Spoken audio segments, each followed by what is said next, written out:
KJV Audio Bible, 1 Samuel, chapter 1. Now there was a certain man of Ramathaim-Zophim, of Mount Ephraim, and his name was Elkanah, the son of Jeroham, the son of Elihu, the son of Tohu, the son of Zuph, an Ephrathite. And he had 2 wives. The name of the one was Hannah, and the name of the other Peninnah. And Peninnah had children, but Hannah had no children. And this man went up out of his city yearly to worship and to sacrifice unto the Lord of hosts in Shiloh. And the 2 sons of Eli, Hophni, and Phinehas, the priests of the Lord, were there. And when the time was that Elkanah offered, he gave to Peninnah his wife, and to all her sons and her daughters, portions. But unto Hannah he gave a worthy portion, for he loved Hannah, but the Lord had shut up her womb. And her adversary also provoked her sore, for to make her fret, because the Lord had shut up her womb. And as he did so year by year, when she went up to the house of the Lord, so she provoked her. Therefore she wept, and did not eat. Then said Elkanah, her husband, to her, Hannah, why weepest thou? And why eatest thou not? And why is thy heart grieved? Am not I better to thee than 10 sons? So Hannah rose up after they had eaten in Shiloh, and after they had drunk. Now Eli the priest sat upon a seat by a post of the temple of the Lord.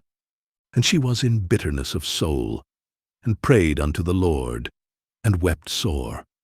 And she vowed a vow, and said, O Lord of hosts, if thou wilt indeed look on the affliction of thine handmaid, and remember me, and not forget thine handmaid, but wilt give unto thine handmaid a man-child, then I will give him unto the Lord all the days of his life, and there shall no razor come upon his head.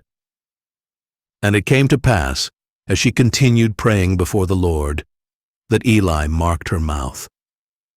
Now Hannah, she spake in her heart.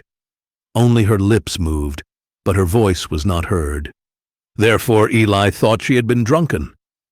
And Eli said unto her, How long wilt thou be drunken? Put away thy wine from thee. And Hannah answered and said, No, my lord, I am a woman of a sorrowful spirit. I have drunk neither wine nor strong drink, but have poured out my soul before the Lord. Count not thine handmaid for a daughter of Belial, for out of the abundance of my complaint and grief have I spoken hitherto. Then Eli answered and said, Go in peace, and the God of Israel grant thee thy petition that thou hast asked of him. And she said, Let thine handmaid find grace in thy sight. So the woman went her way, and did eat, and her countenance was no more sad. And they rose up in the morning early, and worshipped before the Lord, and returned, and came to their house to Ramah. And Elkanah knew Hannah his wife, and the Lord remembered her. Wherefore it came to pass, when the time was come about, after Hannah had conceived, that she bare a son, and called his name Samuel, saying, Because I have asked him of the Lord. And the man Elkanah and all his house went up to offer unto the Lord the yearly sacrifice and his vow. But Hannah went not up, for she said unto her husband, I will not go up until the child be weaned, and then I will bring him, that he may appear before the Lord, and there abide forever. And Elkanah her husband said unto her, Do what seemeth thee good. Tarry until thou have weaned him.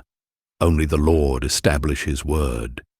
So the woman abode, and gave her son suck, until she weaned him.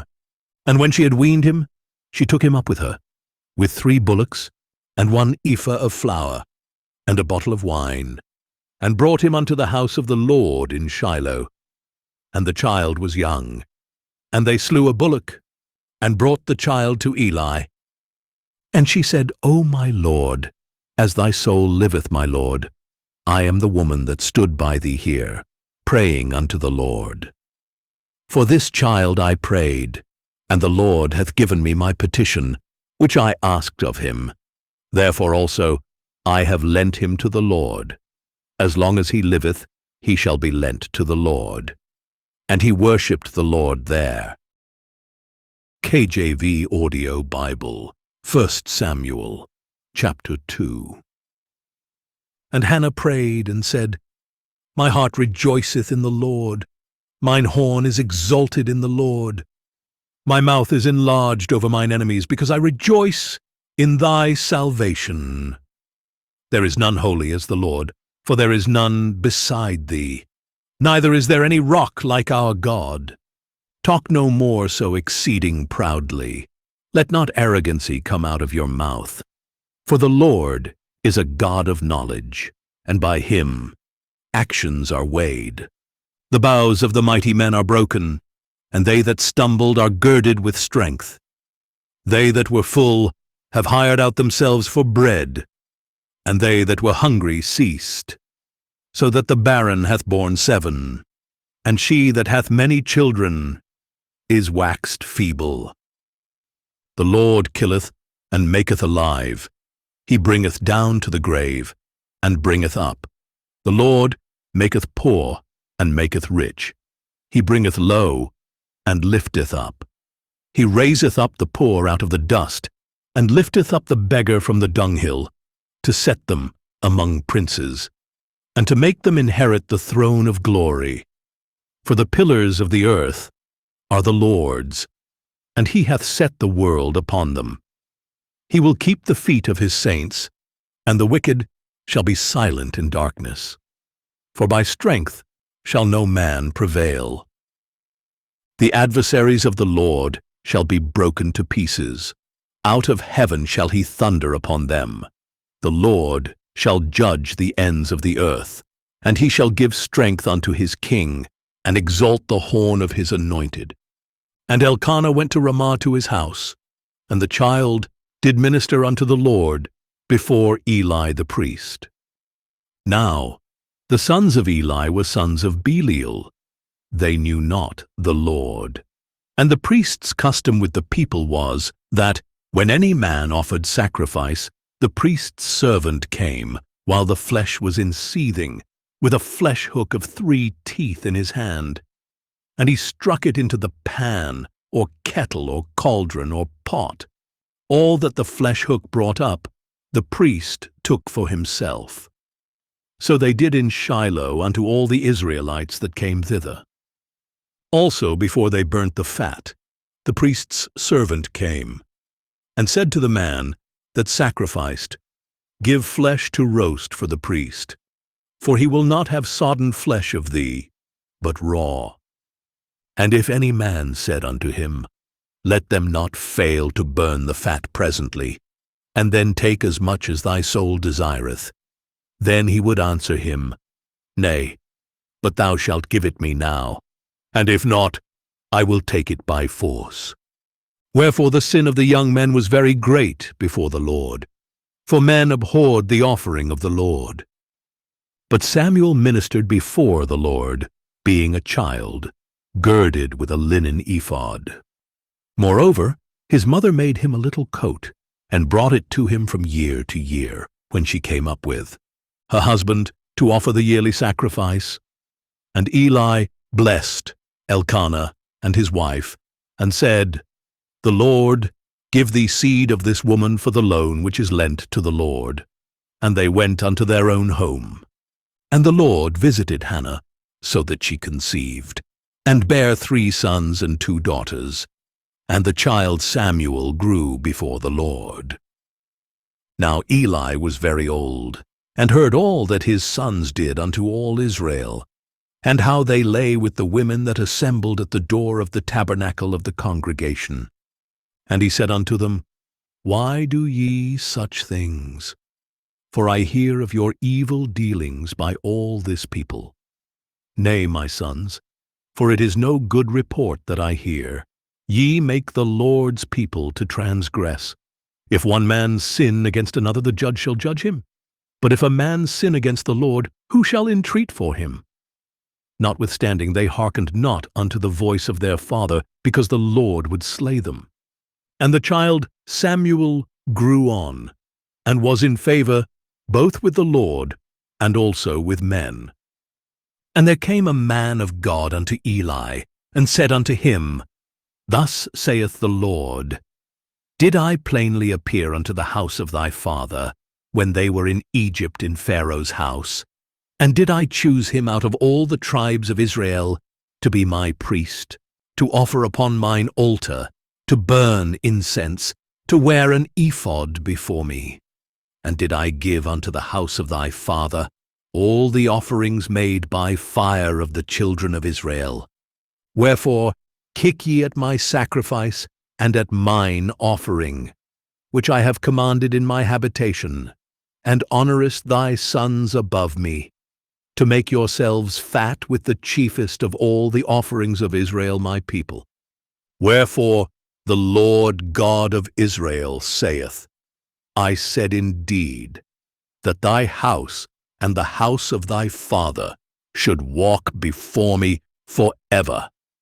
But now the Lord saith, Be it far from me, for them that honour me I will honour, and they that despise me shall be lightly esteemed.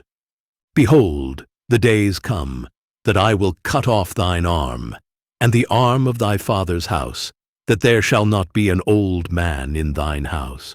And thou shalt see an enemy in my habitation, in all the wealth which God shall give Israel. And there shall not be an old man in thine house forever. And the man of thine, whom I shall not cut off from mine altar, shall be to consume thine eyes, and to grieve thine heart. And all the increase of thine house shall die in the flower of their age. And this shall be a sign unto thee, that shall come upon thy two sons, on Hophni and Phinehas. In one day they shall die both of them, and I will raise me up a faithful priest, that shall do according to that which is in mine heart and in my mind. And I will build him a sure house, and he shall walk before mine, anointed forever. And it shall come to pass, that every one that is left in thine house shall come, and crouch to him for a piece of silver, and a morsel of bread, and shall say, Put me, I pray thee, into one of the priest's offices, that I may eat a piece of bread. KJV Audio Bible, 1 Samuel chapter 3. And the child Samuel ministered unto the Lord before Eli. And the word of the Lord was precious in those days. There was no open vision. And it came to pass at that time, when Eli was laid down in his place, and his eyes began to wax dim, that he could not see. And ere the lamp of God went out in the temple of the Lord, where the ark of God was, and Samuel was laid down to sleep, that the Lord called Samuel, and he answered, Here am I. And he ran unto Eli, and said, Here am I, for thou calledst me. And he said, I called not. Lie down again. And he went and lay down. And the Lord called yet again Samuel. And Samuel arose and went to Eli, and said, Here am I, for thou didst call me. And he answered, I called not, my son. Lie down again. Now Samuel did not yet know the Lord, neither was the word of the Lord yet revealed unto him. And the Lord called Samuel again the third time. And he arose and went to Eli, and said, Here am I, for thou didst call me. And Eli perceived that the Lord had called the child.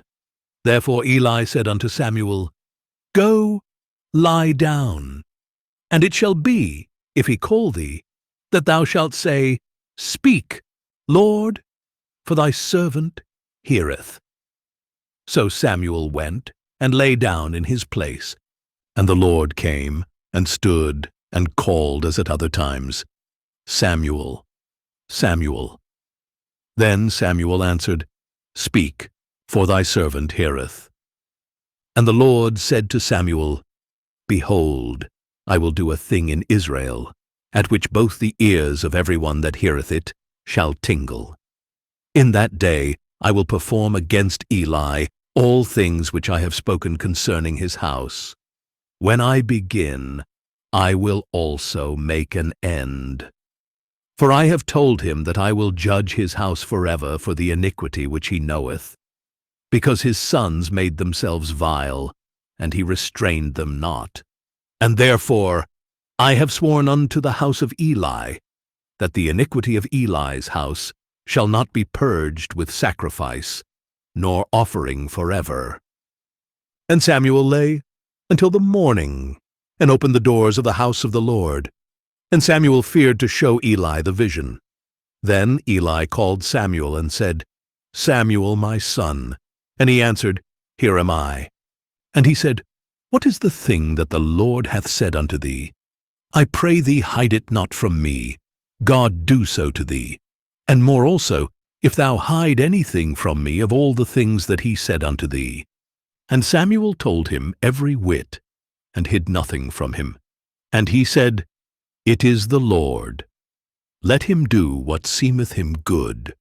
And Samuel grew, and the Lord was with him, and did let none of his words fall to the ground. And all Israel from Dan even to Beersheba knew that Samuel was established to be a prophet of the Lord. And the Lord appeared again in Shiloh. For the Lord revealed himself to Samuel in Shiloh by the word of the Lord. KJV Audio Bible, 1 Samuel, chapter 4. And the word of Samuel came to all Israel. Now Israel went out against the Philistines to battle, and pitched beside Ebenezer, and the Philistines pitched in Aphek. And the Philistines put themselves in array against Israel. And when they joined battle, Israel was smitten before the Philistines.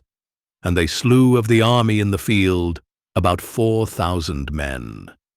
And when the people were come into the camp, the elders of Israel said, Wherefore hath the Lord smitten us today before the Philistines? Let us fetch the ark of the covenant of the Lord out of Shiloh unto us, that, when it cometh among us, it may save us out of the hand of our enemies. So the people sent to Shiloh, that they might bring from thence the ark of the covenant of the Lord of hosts, which dwelleth between the cherubims, and the two sons of Eli, Hophni and Phinehas, were there with the ark of the covenant of God. And when the ark of the covenant of the Lord came into the camp, all Israel shouted with a great shout, so that the earth rang again. And when the Philistines heard the noise of the shout, they said, What meaneth the noise of this great shout in the camp of the Hebrews? And they understood that the ark of the Lord was come into the camp. And the Philistines were afraid, for they said, God is come into the camp. And they said, Woe unto us! For there hath not been such a thing heretofore. Woe unto us! Who shall deliver us out of the hand of these mighty gods? These are the gods that smote the Egyptians with all the plagues in the wilderness. Be strong, and quit yourselves like men, O ye Philistines, that ye be not servants unto the Hebrews, as they have been to you. Quit yourselves like men, and fight.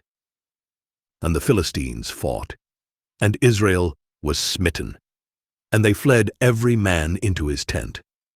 And there was a very great slaughter, for there fell of Israel 30,000 footmen. And the ark of God was taken, and the two sons of Eli, Hophni and Phinehas, were slain. And there ran a man of Benjamin out of the army, and came to Shiloh the same day with his clothes rent, and with earth upon his head. And when he came, lo, Eli sat upon a seat by the wayside watching, for his heart trembled for the ark of God. And when the man came into the city and told it, all the city cried out. And when Eli heard the noise of the crying, He said, "What meaneth the noise of this tumult?" And the man came in hastily and told Eli. Now Eli was 98 years old, and his eyes were dim, that he could not see.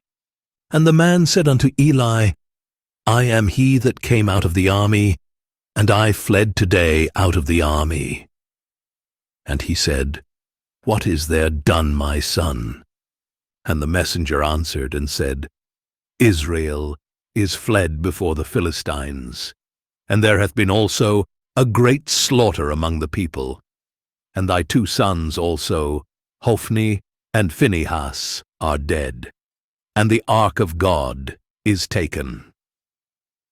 And it came to pass, when he made mention of the ark of God, that he fell from off the seat backward by the side of the gate, and his neck brake, and he died, for he was an old man, and heavy, and he had judged Israel 40 years.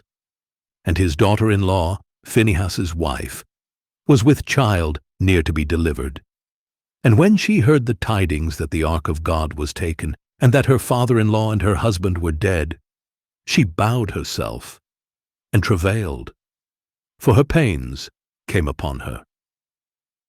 And about the time of her death the women that stood by her said unto her, Fear not, for thou hast borne a son.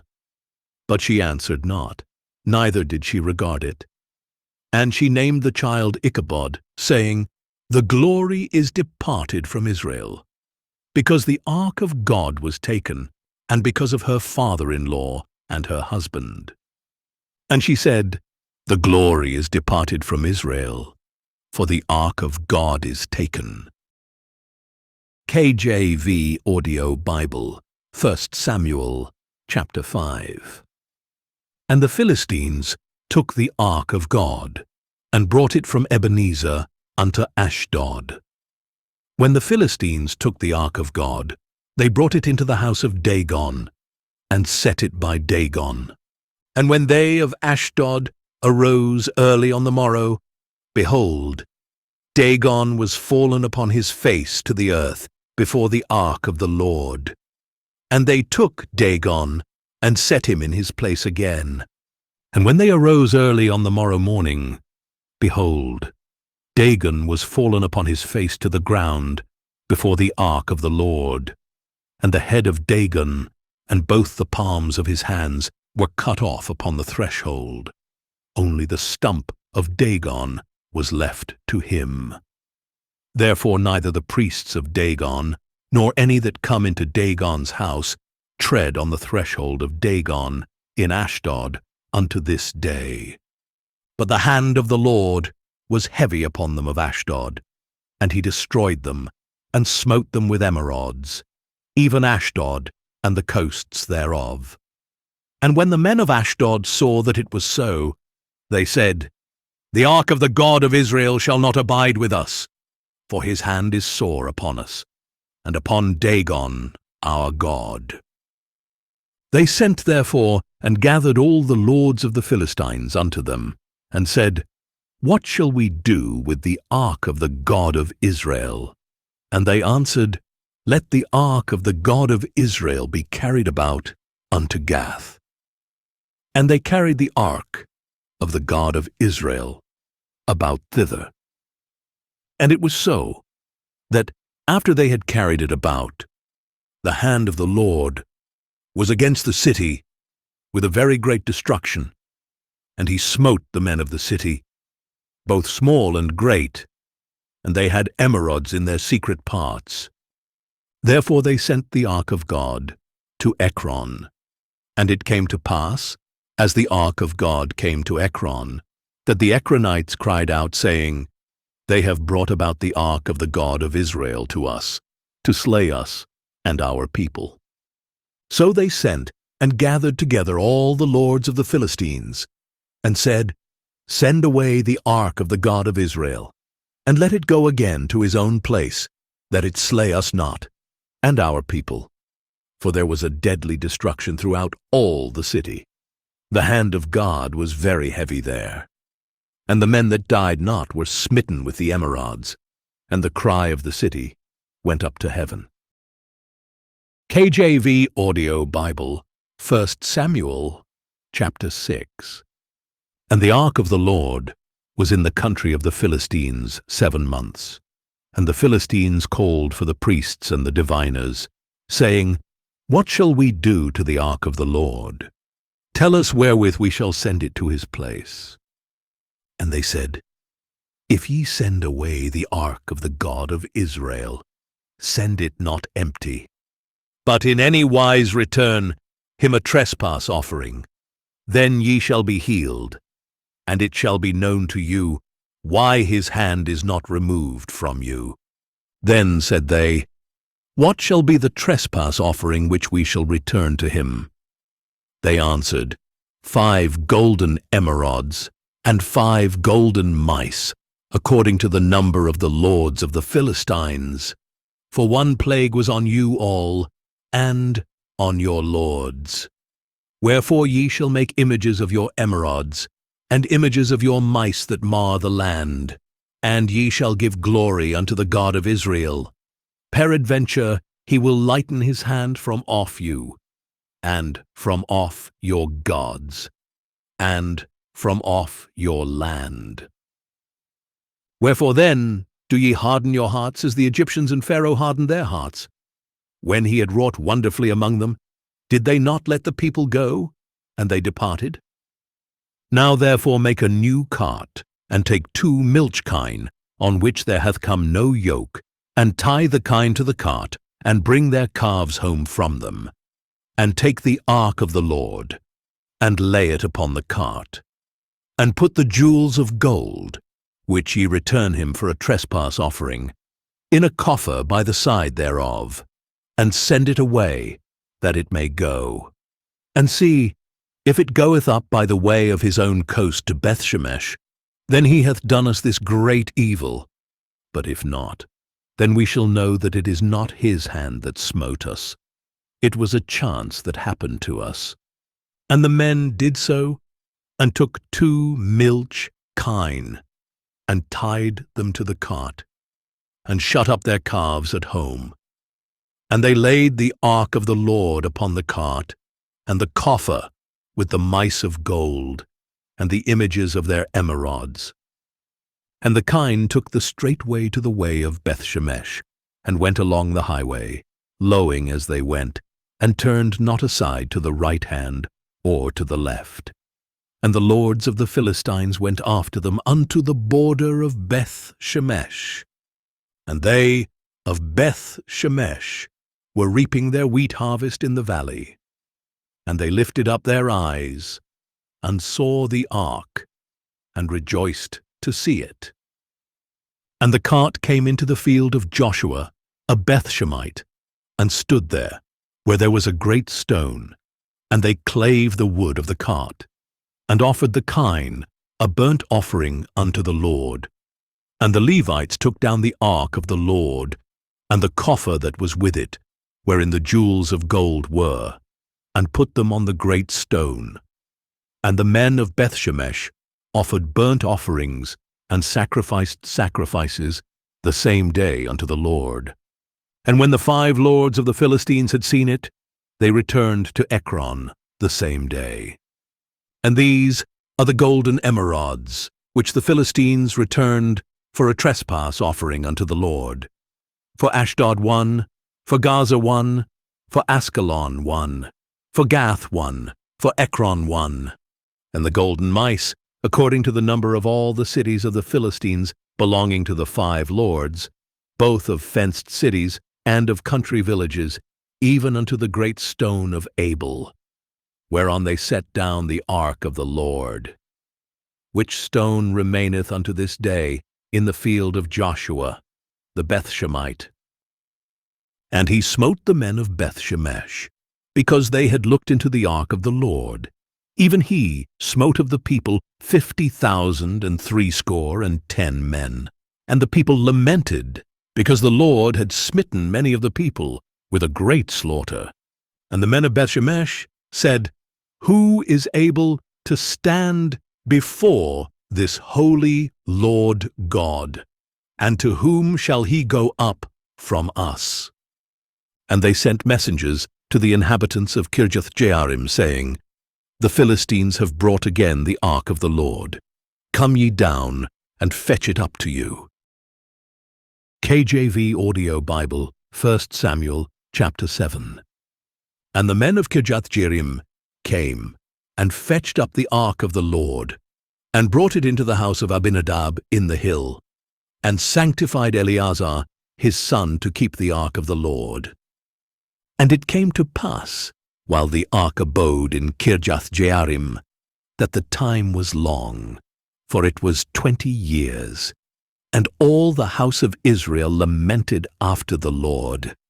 And Samuel spake unto all the house of Israel, saying, If ye do return unto the Lord with all your hearts, then put away the strange gods and Ashtaroth from among you, and prepare your hearts unto the Lord, and serve him only, and he will deliver you out of the hand of the Philistines.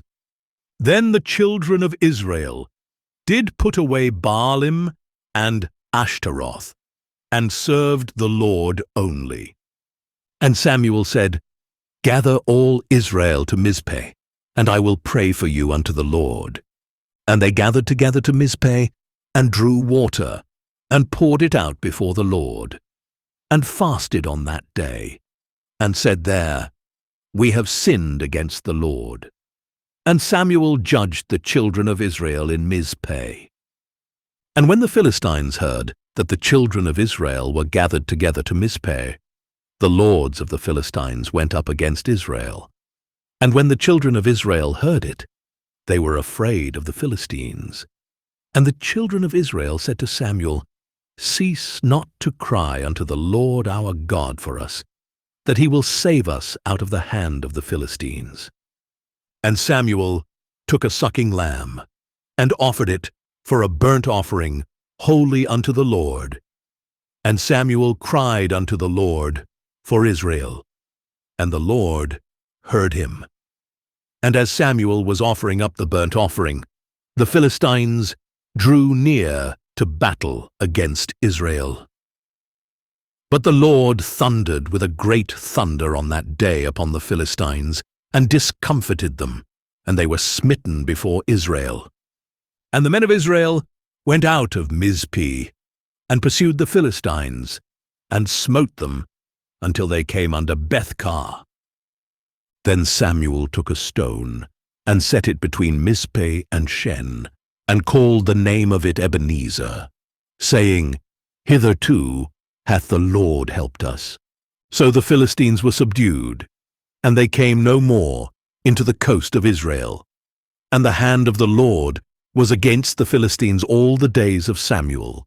And the cities which the Philistines had taken from Israel were restored to Israel, from Ekron even unto Gath. And the coasts thereof did Israel deliver out of the hands of the Philistines. And there was peace between Israel and the Amorites. And Samuel judged Israel all the days of his life. And he went from year to year in circuit to Bethel, and Gilgal, and Mizpeh, and judged Israel in all those places. And his return was to Ramah, for there was his house, and there he judged Israel, and there he built an altar unto the Lord.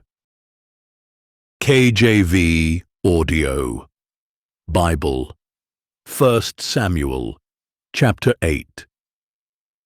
And it came to pass, when Samuel was old, that he made his sons judges over Israel.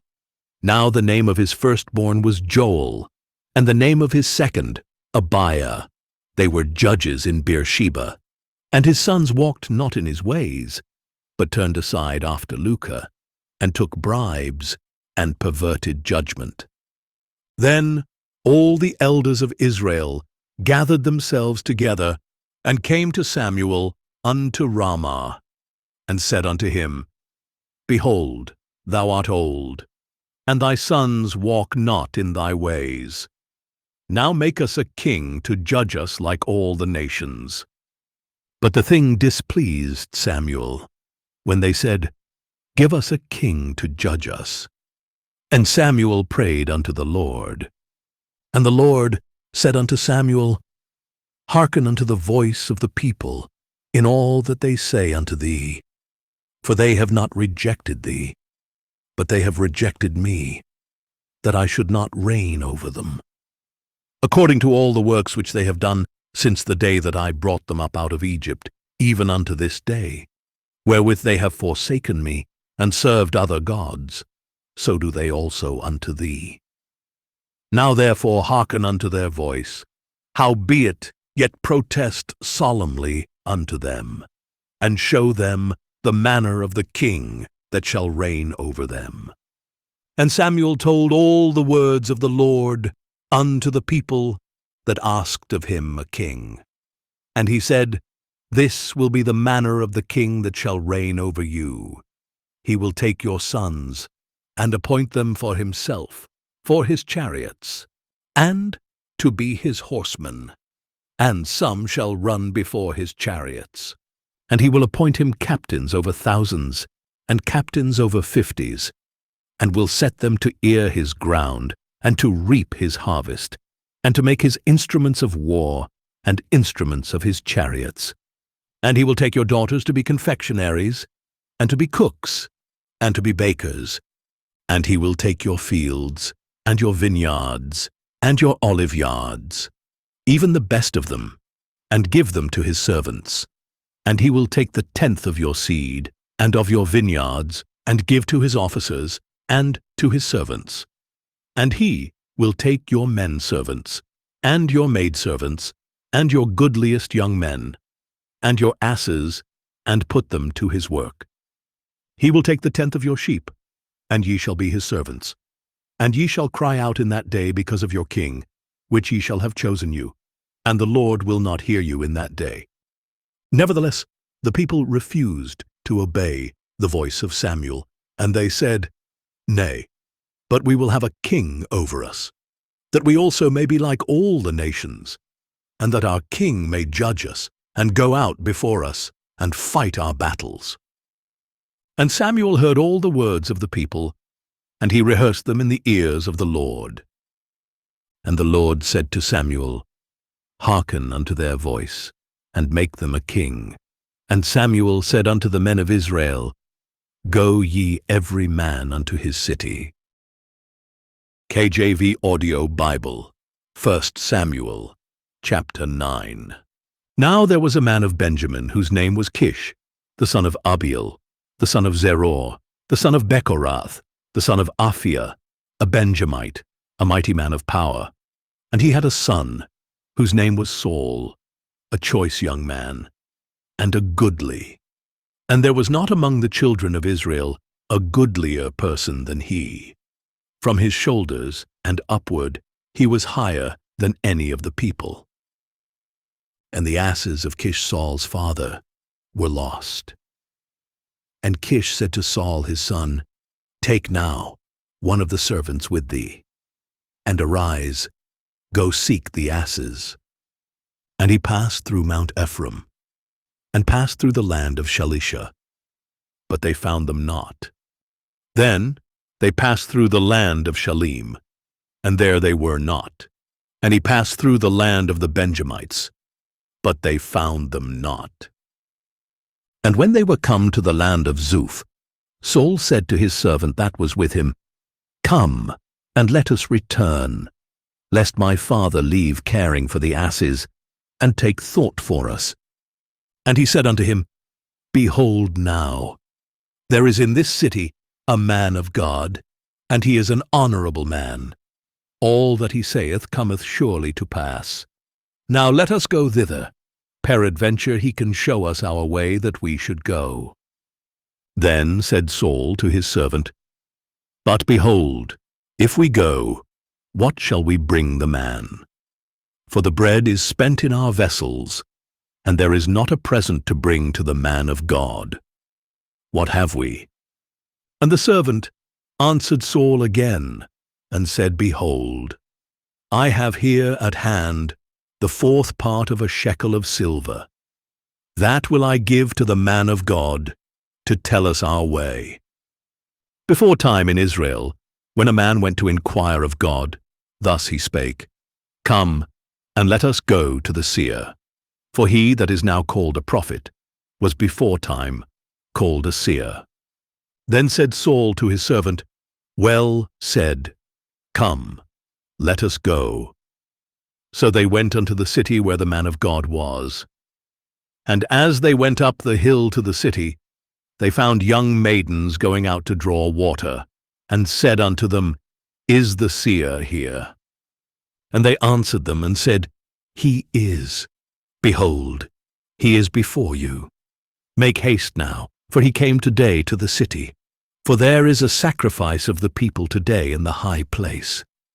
As soon as ye be come into the city, ye shall straightway find him, before he go up to the high place to eat. For the people will not eat until he come, because he doth bless the sacrifice, and afterwards they eat that be bidden. Now therefore get you up, for about this time ye shall find him. And they went up into the city. And when they were come into the city, behold, Samuel came out against them, for to go up to the high place. Now the Lord had told Samuel in his ear a day before Saul came, saying, Tomorrow about this time I will send thee a man out of the land of Benjamin, and thou shalt anoint him to be captain over my people Israel, that he may save my people out of the hand of the Philistines. For I have looked upon my people, because their cry is come unto me. And when Samuel saw Saul, the Lord said unto him, Behold the man whom I spake to thee of. This same shall reign over my people. Then Saul drew near to Samuel in the gate and said, Tell me, I pray thee, where the seer's house is. And Samuel answered Saul and said, I am the seer. Go up before me unto the high place, for ye shall eat with me today, and tomorrow I will let thee go, and will tell thee all that is in thine heart. And as for thine asses that were lost 3 days ago, set not thy mind on them, for they are found. And on whom is all the desire of Israel? Is it not on thee, and on all thy father's house? And Saul answered and said, Am not I a Benjamite, of the smallest of the tribes of Israel? And my family the least of all the families of the tribe of Benjamin? Wherefore then speakest thou so to me?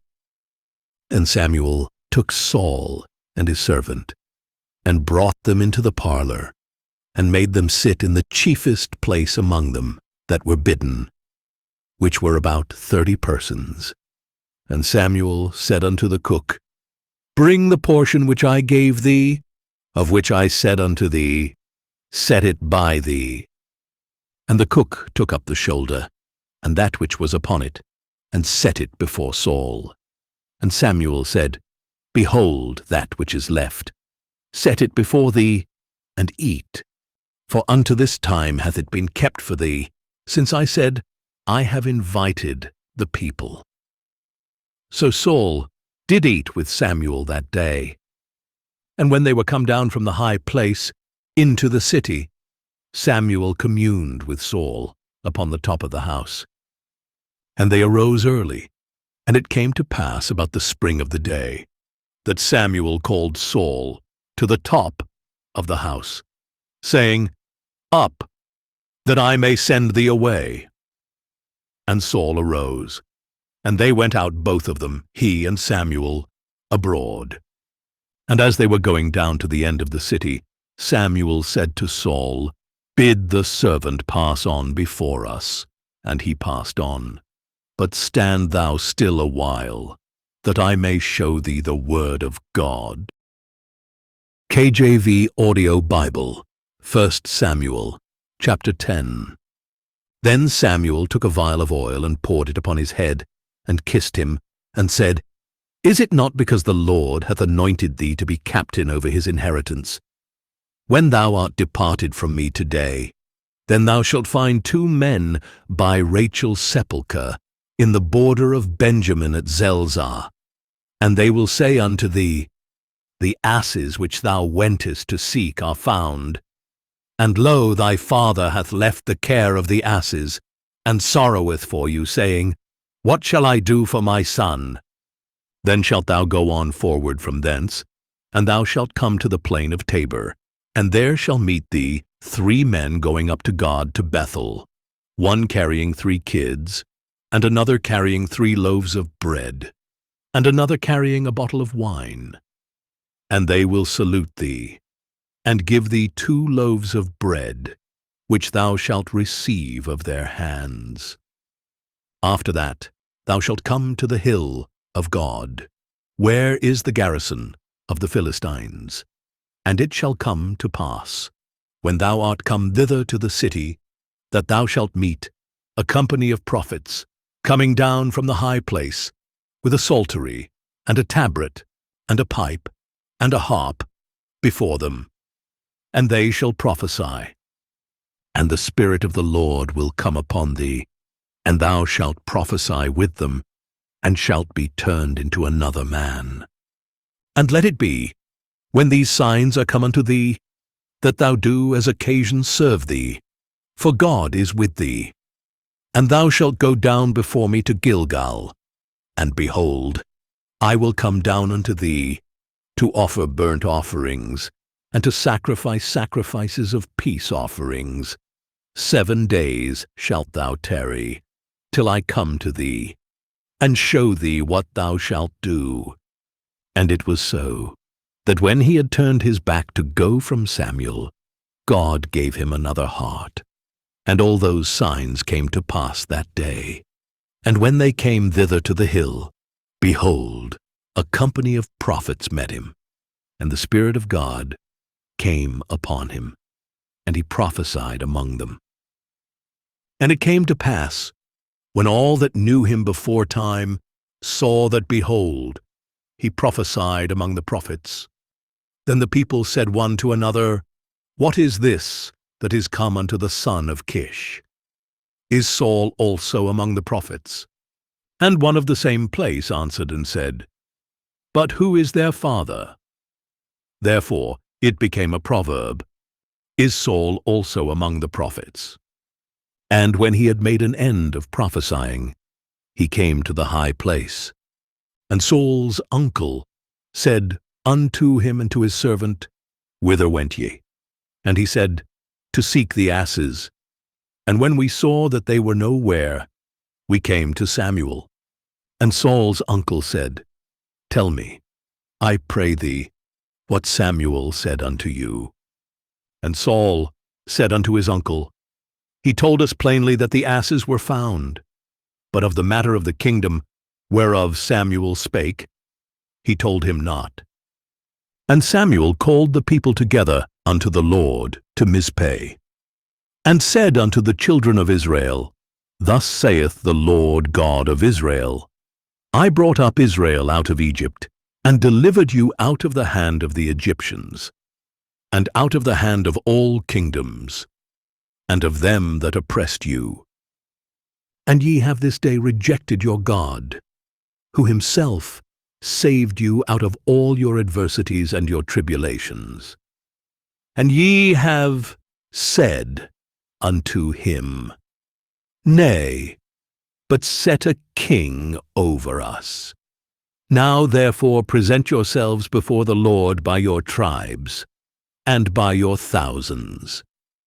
And when Samuel had caused all the tribes of Israel to come near, the tribe of Benjamin was taken. When he had caused the tribe of Benjamin to come near by their families, the family of Matri was taken. And Saul, the son of Kish, was taken. And when they sought him, he could not be found. Therefore they inquired of the Lord further, if the man should yet come thither. And the Lord answered, Behold, he hath hid himself among the stuff. And they ran, and fetched him thence. And when he stood among the people, he was higher than any of the people from his shoulders, and upward. And Samuel said to all the people, See ye him whom the Lord hath chosen, that there is none like him among all the people. And all the people shouted, and said, God save the king. Then Samuel told the people the manner of the kingdom, and wrote it in a book, and laid it up before the Lord. And Samuel sent all the people away, every man to his house. And Saul also went home to Gibeah, and there went with him a band of men whose hearts God had touched. But the children of Belial said, "How shall this man save us?" And they despised him and brought him no presents. But he held his peace. KJV Audio Bible, 1 Samuel, chapter 11. Then Nahash the Ammonite came up and encamped against Jabesh-Gilead. And all the men of Jabesh said unto Nahash, "Make a covenant with us, and we will serve thee." And Nahash the Ammonite answered them, "On this condition will I make a covenant with you, that I may thrust out all your right eyes, and lay it for a reproach upon all Israel." And the elders of Jabesh said unto him, "Give us 7 days' respite, that we may send messengers unto all the coasts of Israel. And then, if there be no man to save us, we will come out to thee." Then came the messengers to Gibeah of Saul, and told the tidings in the ears of the people. And all the people lifted up their voices, and wept. And behold, Saul came after the herd out of the field. And Saul said, "What aileth the people that they weep?" And they told him the tidings of the men of Jabesh. And the Spirit of God came upon Saul when he heard those tidings, and his anger was kindled greatly. And he took a yoke of oxen, and hewed them in pieces, and sent them throughout all the coasts of Israel by the hands of messengers, saying, "Whosoever cometh not forth after Saul and after Samuel, so shall it be done unto his oxen." And the fear of the Lord fell on the people, and they came out with one consent. And when he numbered them in Bezek, the children of Israel were 300,000, and the men of Judah 30,000. And they said unto the messengers that came, "Thus shall ye say unto the men of Jabesh-Gilead, Tomorrow, by that time the sun be hot, ye shall have help." And the messengers came and showed it to the men of Jabesh, and they were glad. Therefore the men of Jabesh said, "Tomorrow we will come out unto you, and ye shall do with us all that seemeth good unto you." And it was so on the morrow, that Saul put the people in 3 companies. And they came into the midst of the host in the morning watch, and slew the Ammonites until the heat of the day. And it came to pass that they which remained were scattered, so that 2 of them were not left together. And the people said unto Samuel, "Who is he that said, Shall Saul reign over us? Bring the men, that we may put them to death." And Saul said, "There shall not a man be put to death this day, for today the Lord hath wrought salvation in Israel." Then said Samuel to the people, "Come, and let us go to Gilgal, and renew the kingdom there." And all the people went to Gilgal, and there they made Saul king before the Lord in Gilgal. And there they sacrificed sacrifices of peace offerings before the Lord. And there Saul and all the men of Israel rejoiced greatly. KJV Audio Bible, 1 Samuel, chapter 12. And Samuel said unto all Israel, Behold, I have hearkened unto your voice in all that ye said unto me, and have made a king over you. And now, behold, the king walketh before you, and I am old and grey-headed, and behold, my sons are with you. And I have walked before you from my childhood unto this day. Behold, here I am. Witness against me before the Lord, and before his anointed. Whose ox have I taken? Or whose ass have I taken? Or whom have I defrauded? Whom have I oppressed? Or of whose hand have I received any bribe to blind mine eyes therewith? And I will restore it you. And they said, Thou hast not defrauded us, nor oppressed us, neither hast thou taken aught of any man's hand. And he said unto them, The Lord is witness against you, and his anointed is witness this day, that ye have not found aught in my hand. And they answered, He is witness. And Samuel said unto the people, It is the Lord that advanced Moses and Aaron, and that brought your fathers up out of the land of Egypt. Now therefore stand still, that I may reason with you before the Lord of all the righteous acts of the Lord, which he did to you and to your fathers. When Jacob was come into Egypt, and your fathers cried unto the Lord, then the Lord sent Moses and Aaron, which brought forth your fathers out of Egypt, and made them dwell in this place. And when they forgat the Lord, their God, he sold them into the hand of Sisera, captain of the host of Hazor, and into the hand of the Philistines, and into the hand of the king of Moab, and they fought against them. And they cried unto the Lord, and said, We have sinned, because we have forsaken the Lord, and have served Baalim and Ashtaroth. But now deliver us out of the hand of our enemies, and we will serve thee. And the Lord sent Jerubbaal, and Bedan, and Jephthah, and Samuel, and delivered you out of the hand of your enemies on every side, and ye dwelled safe. And when ye saw that Nahash, the king of the children of Ammon, came against you, ye said unto me, Nay, but a king shall reign over us, when the Lord your God was your king. Now therefore behold the king whom ye have chosen, and whom ye have desired. And behold, the Lord hath set a king over you. If ye will fear the Lord and serve him, and obey his voice, and not rebel against the commandment of the Lord, then shall both ye and also the king that reigneth over you continue following the Lord your God. But if ye will not obey the voice of the Lord, but rebel against the commandment of the Lord, then shall the hand of the Lord be against you, as it was against your fathers.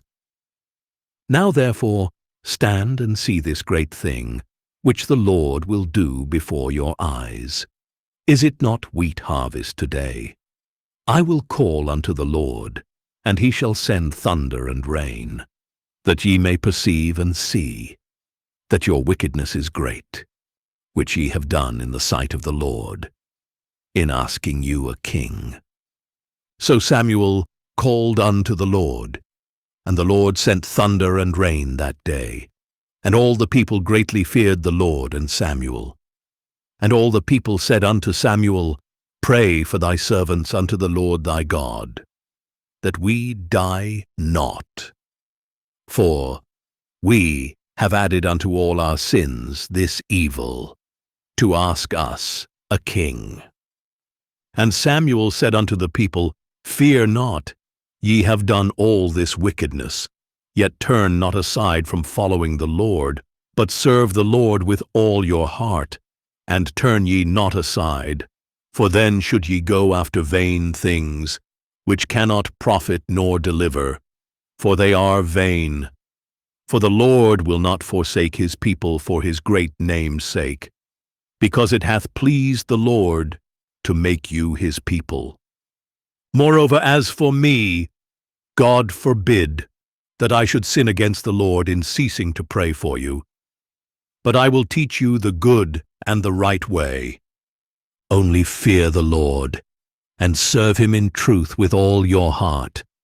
For consider how great things he hath done for you. But if ye shall still do wickedly, ye shall be consumed, both ye and your king. KJV Audio Bible, 1 Samuel, chapter 13.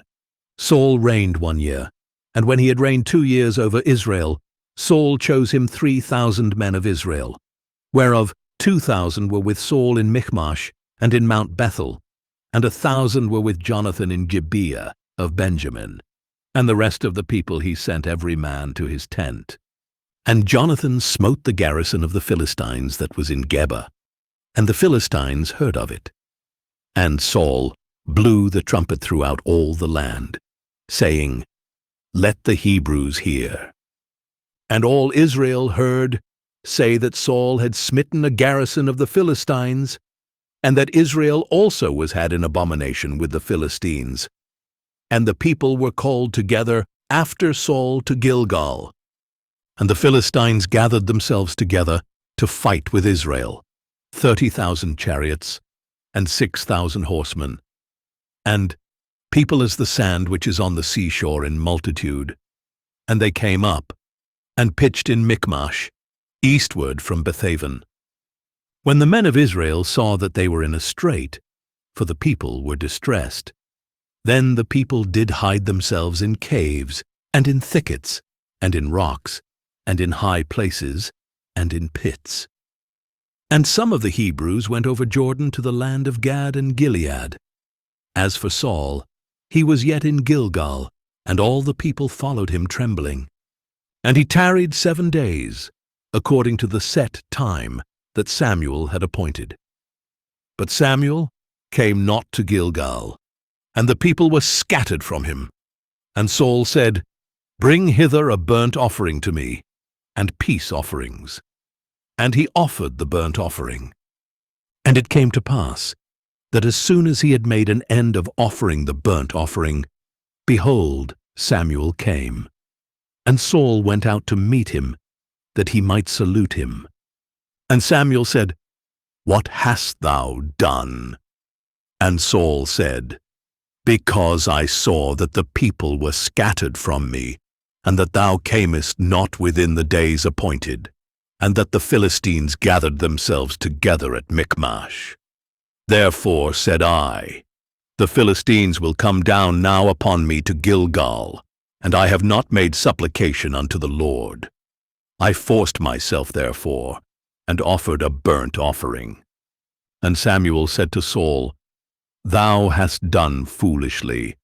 Thou hast not kept the commandment of the Lord thy God, which he commanded thee. For now would the Lord have established thy kingdom upon Israel forever. But now thy kingdom shall not continue. The Lord hath sought him a man after his own heart, and the Lord hath commanded him to be captain over his people, because thou hast not kept that which the Lord commanded thee." And Samuel arose, and gat him up from Gilgal unto Gibeah of Benjamin. And Saul numbered the people that were present with him, about 600 men. And Saul, and Jonathan his son, and the people that were present with them, abode in Gibeah of Benjamin. But the Philistines encamped in Michmash, and the spoilers came out of the camp of the Philistines in 3 companies. One company turned unto the way that leadeth to Ophrah, unto the land of Shual. And another company turned the way to Bethoron. And another company turned to the way of the border that looketh to the valley of Zeboim toward the wilderness. Now there was no smith found throughout all the land of Israel, for the Philistines said, "Lest the Hebrews make them swords or spears." But all the Israelites went down to the Philistines, to sharpen every man his share, and his coulter, and his axe, and his mattock. Yet they had a file for the mattocks, and for the coulters, and for the forks, and for the axes, and to sharpen the goads. So it came to pass in the day of battle, that there was neither sword nor spear found in the hand of any of the people that were with Saul and Jonathan, but with Saul and with Jonathan his son was there found.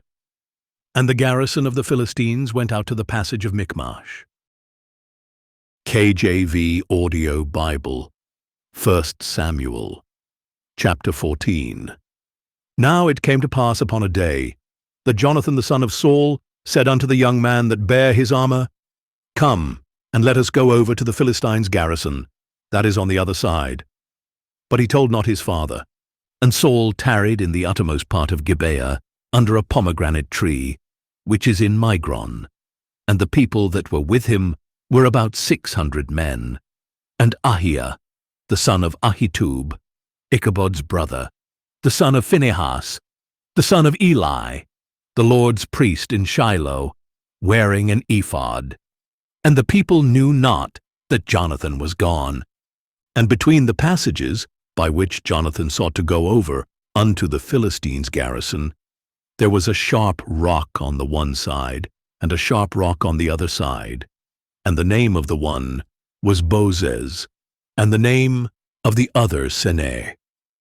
The forefront of the one was situate northward, over against Michmash, and the other southward, over against Gibeah. And Jonathan said to the young man that bare his armor, Come and let us go over unto the garrison of these uncircumcised. It may be that the Lord will work for us, for there is no restraint to the Lord to save by many or by few. And his armor-bearer said unto him, Do all that is in thine heart. Turn thee. Behold, I am with thee, according to thy heart. Then said Jonathan, Behold, we will pass over unto these men, and we will discover ourselves unto them. If they say thus unto us, Tarry until we come to you, then we will stand still in our place, and will not go up unto them. But if they say thus, Come up unto us, then we will go up, for the Lord hath delivered them into our hand, and this shall be a sign unto us. And both of them discovered themselves unto the garrison of the Philistines. And the Philistines said, Behold, the Hebrews come forth out of the holes where they had hid themselves. And the men of the garrison answered Jonathan and his armor-bearer, and said, Come up to us, and we will show you a thing. And Jonathan said unto his armor-bearer, Come up after me, for the Lord hath delivered them into the hand of Israel. And Jonathan climbed up upon his hands and upon his feet, and his armor-bearer after him. And they fell before Jonathan, and his armor-bearer slew after him. And that first slaughter, which Jonathan and his armor-bearer made, was about 20 men, within as it were an half acre of land, which a yoke of oxen might plough. And there was trembling in the host, in the field, and among all the people, the garrison and the spoilers. They also trembled, and the earth quaked. So it was a very great trembling. And the watchmen of Saul in Gibeah of Benjamin looked, and behold, the multitude melted away, and they went on beating down one another. Then said Saul unto the people that were with him, Number now, and see who is gone from us. And when they had numbered, behold, Jonathan and his armor-bearer were not there. And Saul said unto Ahiah, Bring hither the ark of God. For the ark of God was at that time with the children of Israel. And it came to pass, while Saul talked unto the priest, that the noise that was in the host of the Philistines went on and increased. And Saul said unto the priest, Withdraw thine hand. And Saul and all the people that were with him assembled themselves, and they came to the battle.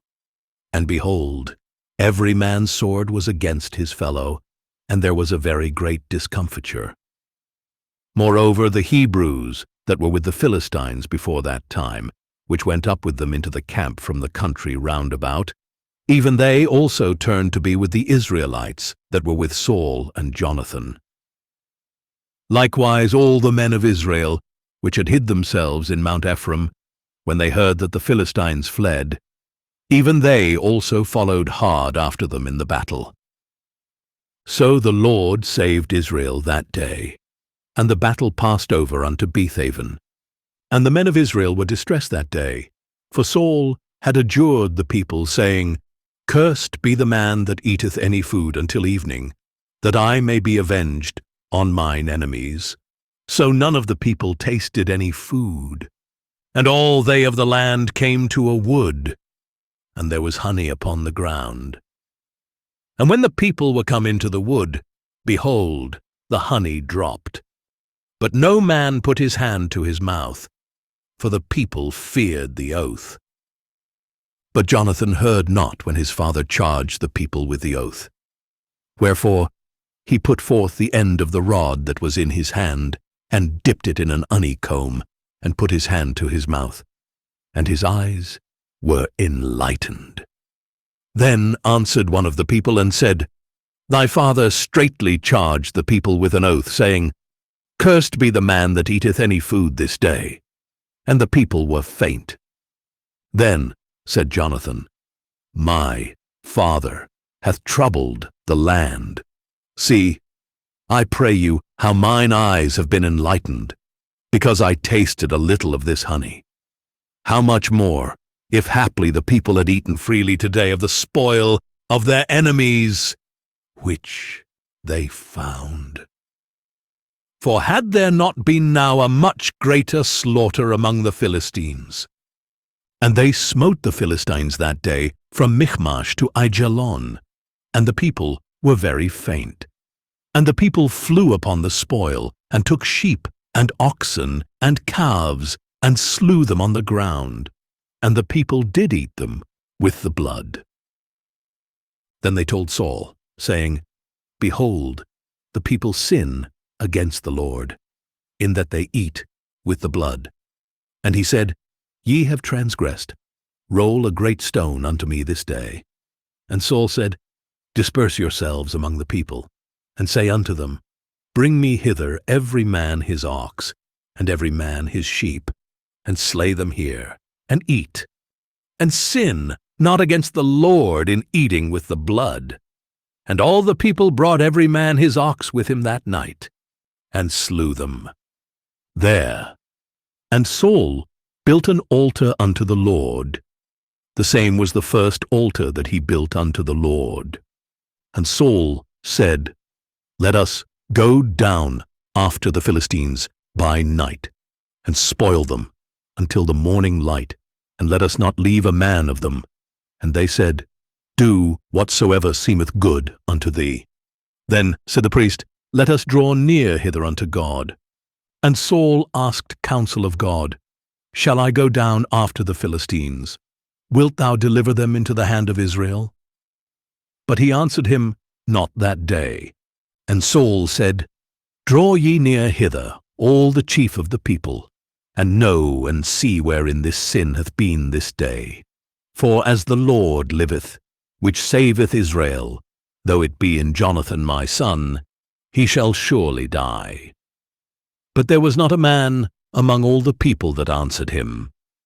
Then said he unto all Israel, Be ye on one side, and I and Jonathan my son will be on the other side. And the people said unto Saul, Do what seemeth good unto thee. Therefore Saul said unto the Lord God of Israel, Give a perfect lot. And Saul and Jonathan were taken, but the people escaped. And Saul said, Cast lots between me and Jonathan my son. And Jonathan was taken. Then Saul said to Jonathan, Tell me what thou hast done. And Jonathan told him, and said, I did but taste a little honey with the end of the rod that was in mine hand, and lo, I must die. And Saul answered, God do so, and more also, for thou shalt surely die, Jonathan. And the people said unto Saul, Shall Jonathan die, who hath wrought this great salvation in Israel? God forbid. As the Lord liveth, there shall not one hair of his head fall to the ground, for he hath wrought with God this day. So the people rescued Jonathan, that he died not. Then Saul went up from following the Philistines, and the Philistines went to their own place. So Saul took the kingdom over Israel, and fought against all his enemies on every side, against Moab, and against the children of Ammon, and against Edom, and against the kings of Zobah, and against the Philistines. And whithersoever he turned himself, he vexed them. And he gathered an host, and smote the Amalekites, and delivered Israel out of the hands of them that spoiled them. Now the sons of Saul were Jonathan, and Ishui, and Melchishua, and the names of his 2 daughters were these: the name of the firstborn Merab, and the name of the younger Michal. And the name of Saul's wife was Ahinoam, the daughter of Ahimaaz.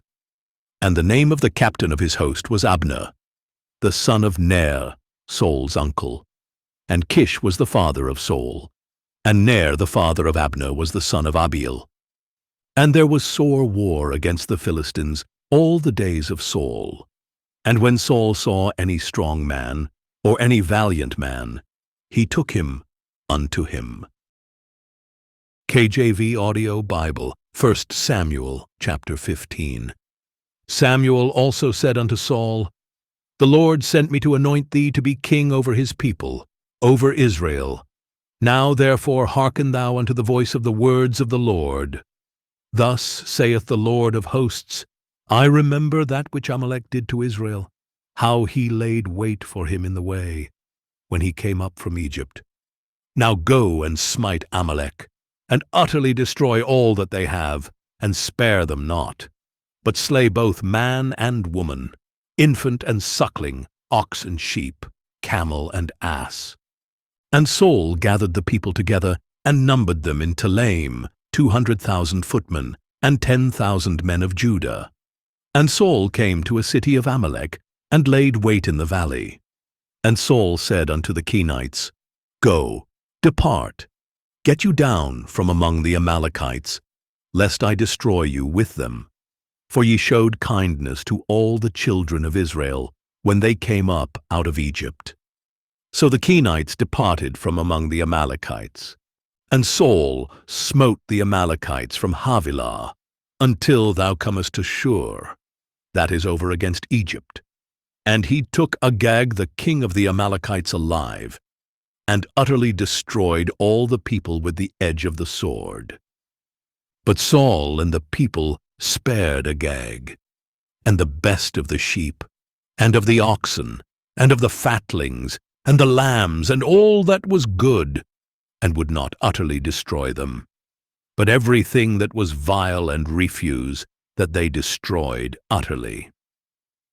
Then came the word of the Lord unto Samuel, saying, It repenteth me that I have set up Saul to be king, for he is turned back from following me, and hath not performed my commandments.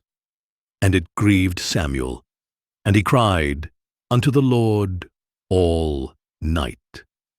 And when Samuel rose early to meet Saul in the morning, it was told Samuel, saying, Saul came to Carmel, and behold, he set him up a place, and is gone about, and passed on, and gone down to Gilgal. And Samuel came to Saul. And Saul said unto him, Blessed be thou of the Lord. I have performed the commandment of the Lord. And Samuel said, What meaneth then this bleating of the sheep in mine ears, and the lowing of the oxen which I hear? And Saul said, They have brought them from the Amalekites. For the people spared the best of the sheep and of the oxen, to sacrifice unto the Lord thy God, and the rest we have utterly destroyed. Then Samuel said unto Saul, Stay, and I will tell thee what the Lord hath said to me this night. And he said unto him, Say on. And Samuel said, When thou wast little in thine own sight, wast thou not made the head of the tribes of Israel, and the Lord anointed thee king over Israel? And the Lord sent thee on a journey, and said, Go and utterly destroy the sinners, the Amalekites, and fight against them until they be consumed. Wherefore then didst thou not obey the voice of the Lord, but didst fly upon the spoil, and didst evil in the sight of the Lord? And Saul said unto Samuel, Yea, I have obeyed the voice of the Lord, and have gone the way which the Lord sent me, and have brought Agag, the king of Amalek, and have utterly destroyed the Amalekites. But the people took of the spoil, sheep and oxen, the chief of the things which should have been utterly destroyed, to sacrifice unto the Lord thy God in Gilgal. And Samuel said, Hath the Lord as great delight in burnt offerings and sacrifices as in obeying the voice of the Lord? Behold, to obey is better than sacrifice, and to hearken than the fat of rams. For rebellion is as the sin of witchcraft, and stubbornness is as iniquity and idolatry. Because thou hast rejected the word of the Lord, he hath also rejected thee from being king. And Saul said unto Samuel, I have sinned, for I have transgressed the commandment of the Lord, and thy words, because I feared the people, and obeyed their voice. Now therefore I pray thee, pardon my sin, and turn again with me, that I may worship the Lord. And Samuel said unto Saul, I will not return with thee, for thou hast rejected the word of the Lord, and the Lord hath rejected thee from being king over Israel. And as Samuel turned about to go away, he laid hold upon the skirt of his mantle, and it rent. And Samuel said unto him, The Lord hath rent the kingdom of Israel from thee this day, and hath given it to a neighbor of thine. That is better than thou. And also, the strength of Israel will not lie nor repent, for he is not a man that he should repent. Then he said, I have sinned. Yet honor me now, I pray thee, before the elders of my people, and before Israel, and turn again with me, that I may worship the Lord thy God. So Samuel turned again after Saul, and Saul worshipped the Lord. Then said Samuel, Bring ye hither to me Agag the king of the Amalekites. And Agag came unto him delicately. And Agag said, Surely the bitterness of death is past. And Samuel said, As thy sword hath made women childless, so shall thy mother be childless among women. And Samuel hewed Agag in pieces before the Lord in Gilgal. Then Samuel went to Ramah, and Saul went up to his house to Gibeah of Saul. And Samuel came no more to see Saul until the day of his death. Nevertheless, Samuel mourned for Saul, and the Lord repented that he had made Saul king over Israel. KJV Audio Bible, 1 Samuel chapter 16. And the Lord said unto Samuel, How long wilt thou mourn for Saul, seeing I have rejected him from reigning over Israel? Fill thine horn with oil, and go. I will send thee to Jesse the Bethlehemite, for I have provided me a king among his sons. And Samuel said, How can I go? If Saul hear it, he will kill me. And the Lord said, Take an heifer with thee, and say, I am come to sacrifice to the Lord. And call Jesse to the sacrifice, and I will show thee what thou shalt do. And thou shalt anoint unto me him whom I name unto thee. And Samuel did that which the Lord spake, and came to Bethlehem. And the elders of the town trembled at his coming, and said, Comest thou peaceably? And he said peaceably, I am come to sacrifice unto the Lord. Sanctify yourselves, and come with me to the sacrifice. And he sanctified Jesse and his sons, and called them to the sacrifice. And it came to pass, when they were come, that he looked on Eliab, and said, Surely the Lord's anointed is before him. But the Lord said unto Samuel, Look not on his countenance, or on the height of his stature, because I have refused him. For the Lord seeth not as man seeth. For man looketh on the outward appearance, but the Lord looketh on the heart. Then Jesse called Abinadab, and made him pass before Samuel. And he said, Neither hath the Lord chosen this. Then Jesse made Shammah to pass by, and he said, Neither hath the Lord chosen this. Again Jesse made 7 of his sons to pass before Samuel. And Samuel said unto Jesse, The Lord hath not chosen these. And Samuel said unto Jesse, Are here all thy children? And he said, There remaineth yet the youngest, and behold, he keepeth the sheep. And Samuel said unto Jesse, Send, and fetch him, for we will not sit down till he come hither. And he sent, and brought him in. Now he was ruddy, and withal of a beautiful countenance, and goodly to look to. And the Lord said, Arise, anoint him, for this is he. Then Samuel took the horn of oil, and anointed him in the midst of his brethren.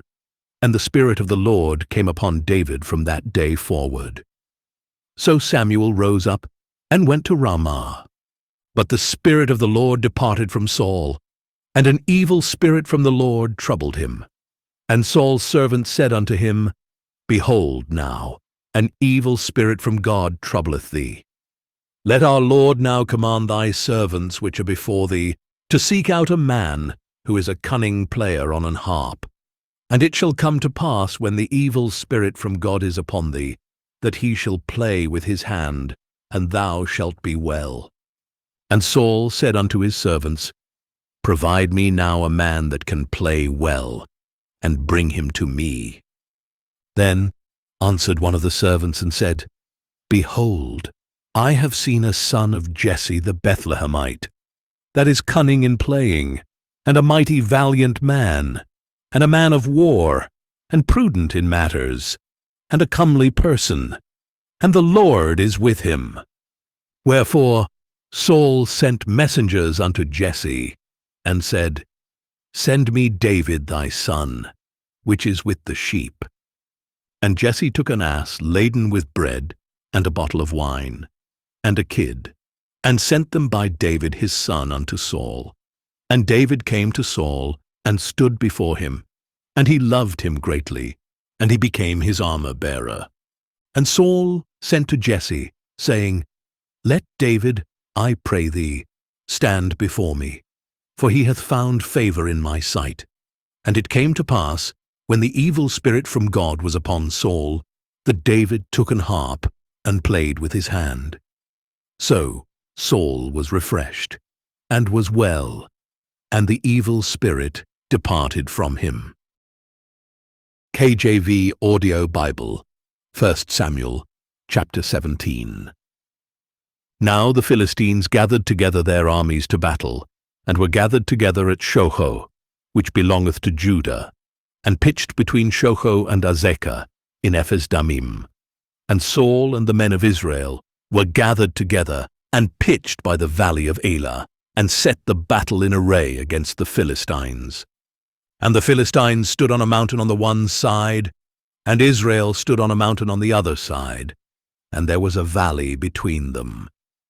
And there went out a champion out of the camp of the Philistines, named Goliath of Gath, whose height was 6 cubits and a span.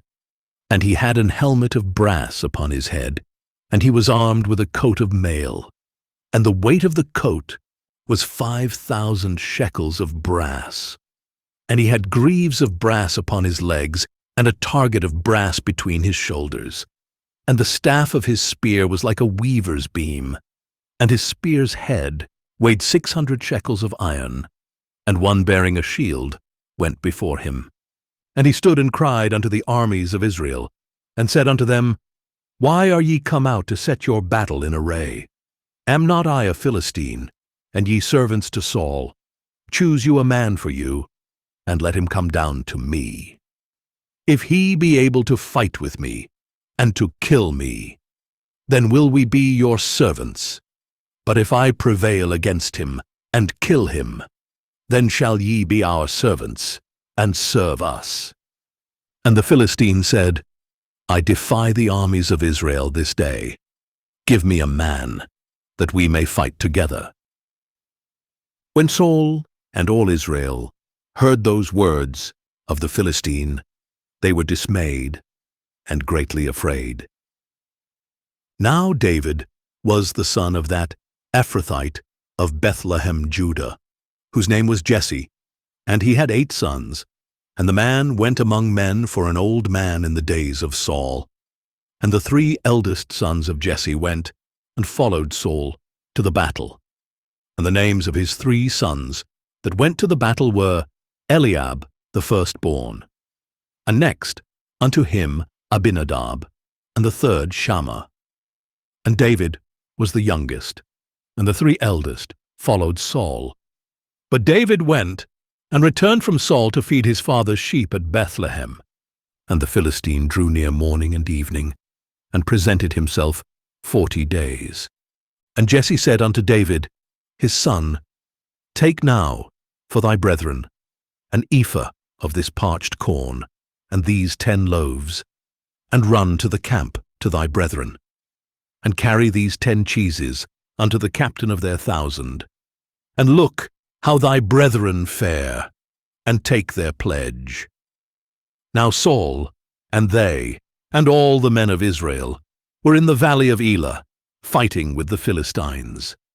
And David rose up early in the morning, and left the sheep with a keeper, and took, and went, as Jesse had commanded him. And he came to the trench, as the host was going forth to the fight, and shouted for the battle. For Israel and the Philistines had put the battle in array, army against army.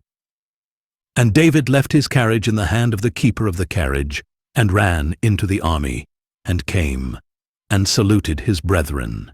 And as he talked with them, behold, there came up the champion, the Philistine of Gath, Goliath by name, out of the armies of the Philistines, and spake according to the same words.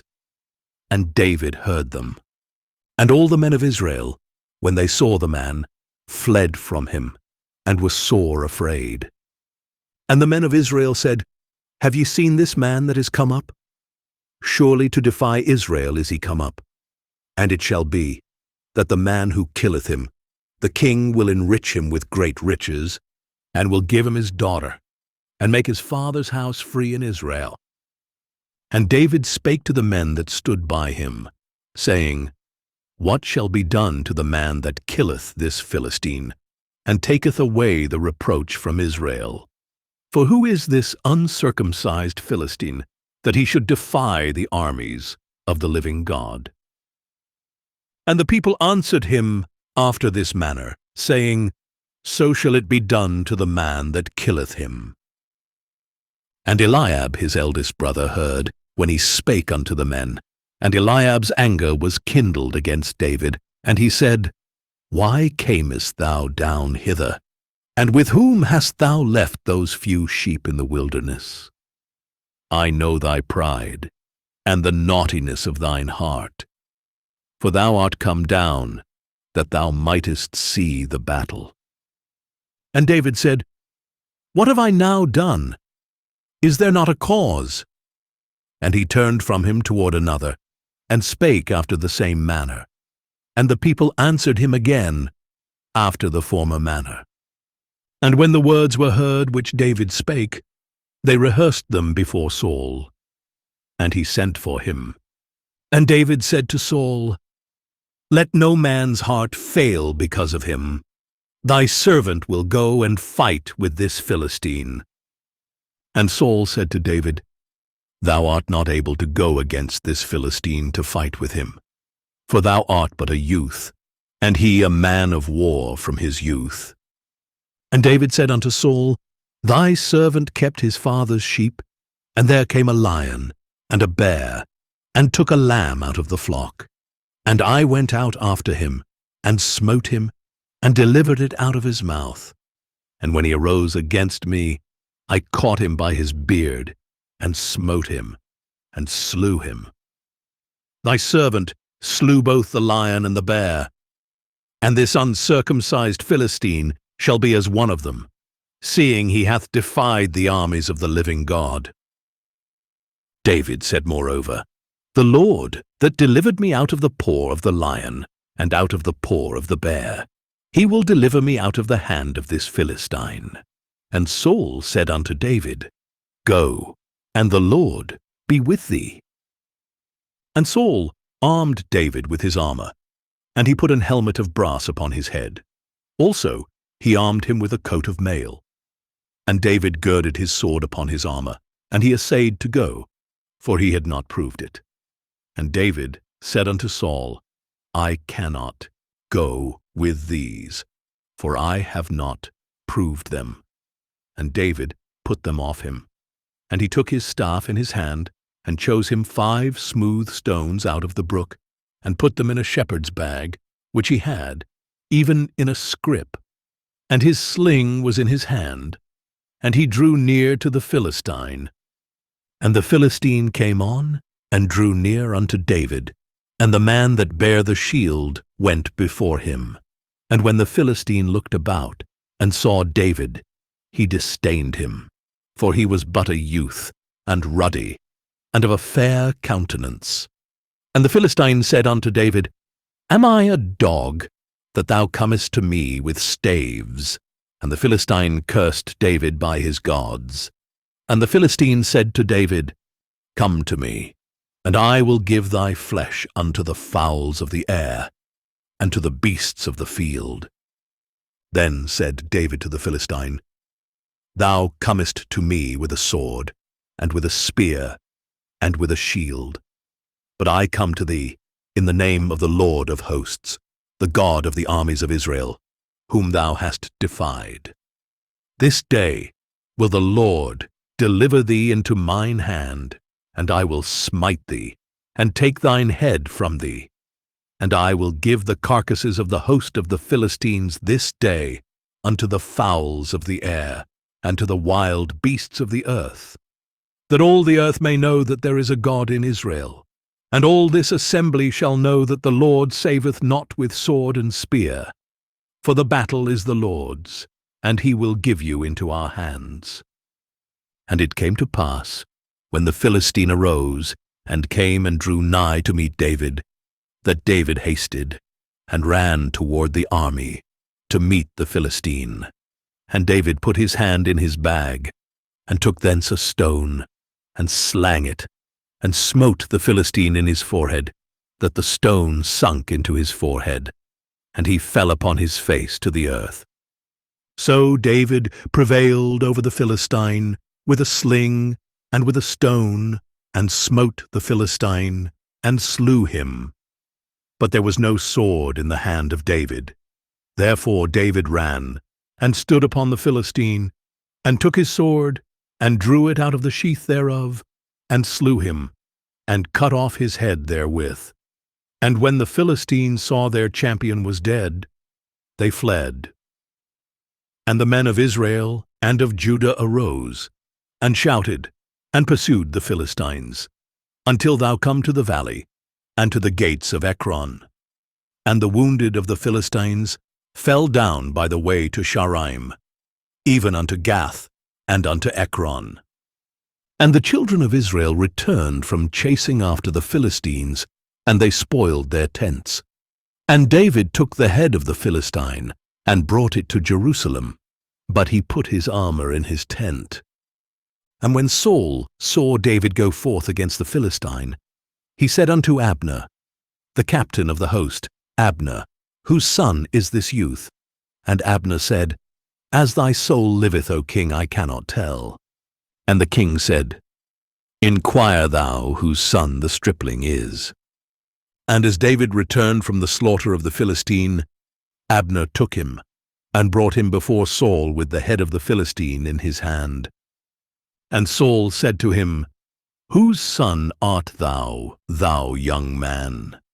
And David answered, I am the son of thy servant, Jesse the Bethlehemite. KJV Audio Bible, 1 Samuel, chapter 18. And it came to pass, when he had made an end of speaking unto Saul, that the soul of Jonathan was knit with the soul of David, and Jonathan loved him as his own soul. And Saul took him that day, and would let him go no more home to his father's house. Then Jonathan and David made a covenant, because he loved him as his own soul. And Jonathan stripped himself of the robe that was upon him, and gave it to David, and his garments, even to his sword, and to his bow, and to his girdle. And David went out whithersoever Saul sent him, and behaved himself wisely. And Saul set him over the men of war. And he was accepted in the sight of all the people, and also in the sight of Saul's servants.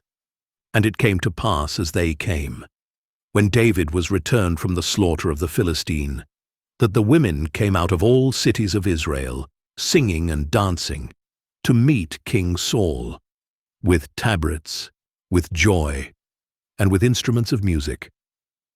And the women answered one another as they played, and said, Saul hath slain his thousands, and David his 10,000s.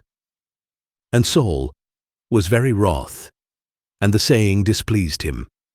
And he said, They have ascribed unto David 10,000s, and to me they have ascribed but thousands. And what can he have more but the kingdom? And Saul eyed David from that day and forward. And it came to pass on the morrow that the evil spirit from God came upon Saul, and he prophesied in the midst of the house. And David played with his hand, as at other times, and there was a javelin in Saul's hand. And Saul cast the javelin, for he said, I will smite David, even to the wall with it. And David avoided out of his presence twice. And Saul was afraid of David, because the Lord was with him, and was departed from Saul. Therefore Saul removed him from him, and made him his captain over 1,000. And he went out and came in before the people. And David behaved himself wisely in all his ways, and the Lord was with him. Wherefore, when Saul saw that he behaved himself very wisely, he was afraid of him. But all Israel and Judah loved David, because he went out and came in before them. And Saul said to David, Behold my elder daughter Merab, her will I give thee to wife. Only be thou valiant for me, and fight the Lord's battles. For Saul said, Let not mine hand be upon him, but let the hand of the Philistines be upon him. And David said unto Saul, Who am I? And what is my life, or my father's family in Israel, that I should be son-in-law to the king? But it came to pass at the time when Merab Saul's daughter should have been given to David, that she was given unto Adriel the Meholathite to wife. And Michal Saul's daughter loved David. And they told Saul, and the thing pleased him. And Saul said, I will give him her, that she may be a snare to him, and that the hand of the Philistines may be against him. Wherefore Saul said to David, Thou shalt this day be my son-in-law in the one of the twain. And Saul commanded his servants, saying, Commune with David secretly, and say, Behold, the king hath delight in thee, and all his servants love thee. Now therefore be the king's son-in-law. And Saul's servants spake those words in the ears of David. And David said, Seemeth it to you a light thing to be a king's son-in-law, seeing that I am a poor man, and lightly esteemed? And the servants of Saul told him, saying, On this manner spake David. And Saul said, Thus shall ye say to David, The king desireth not any dowry, but 100 foreskins of the Philistines, to be avenged of the king's enemies. But Saul thought to make David fall by the hand of the Philistines.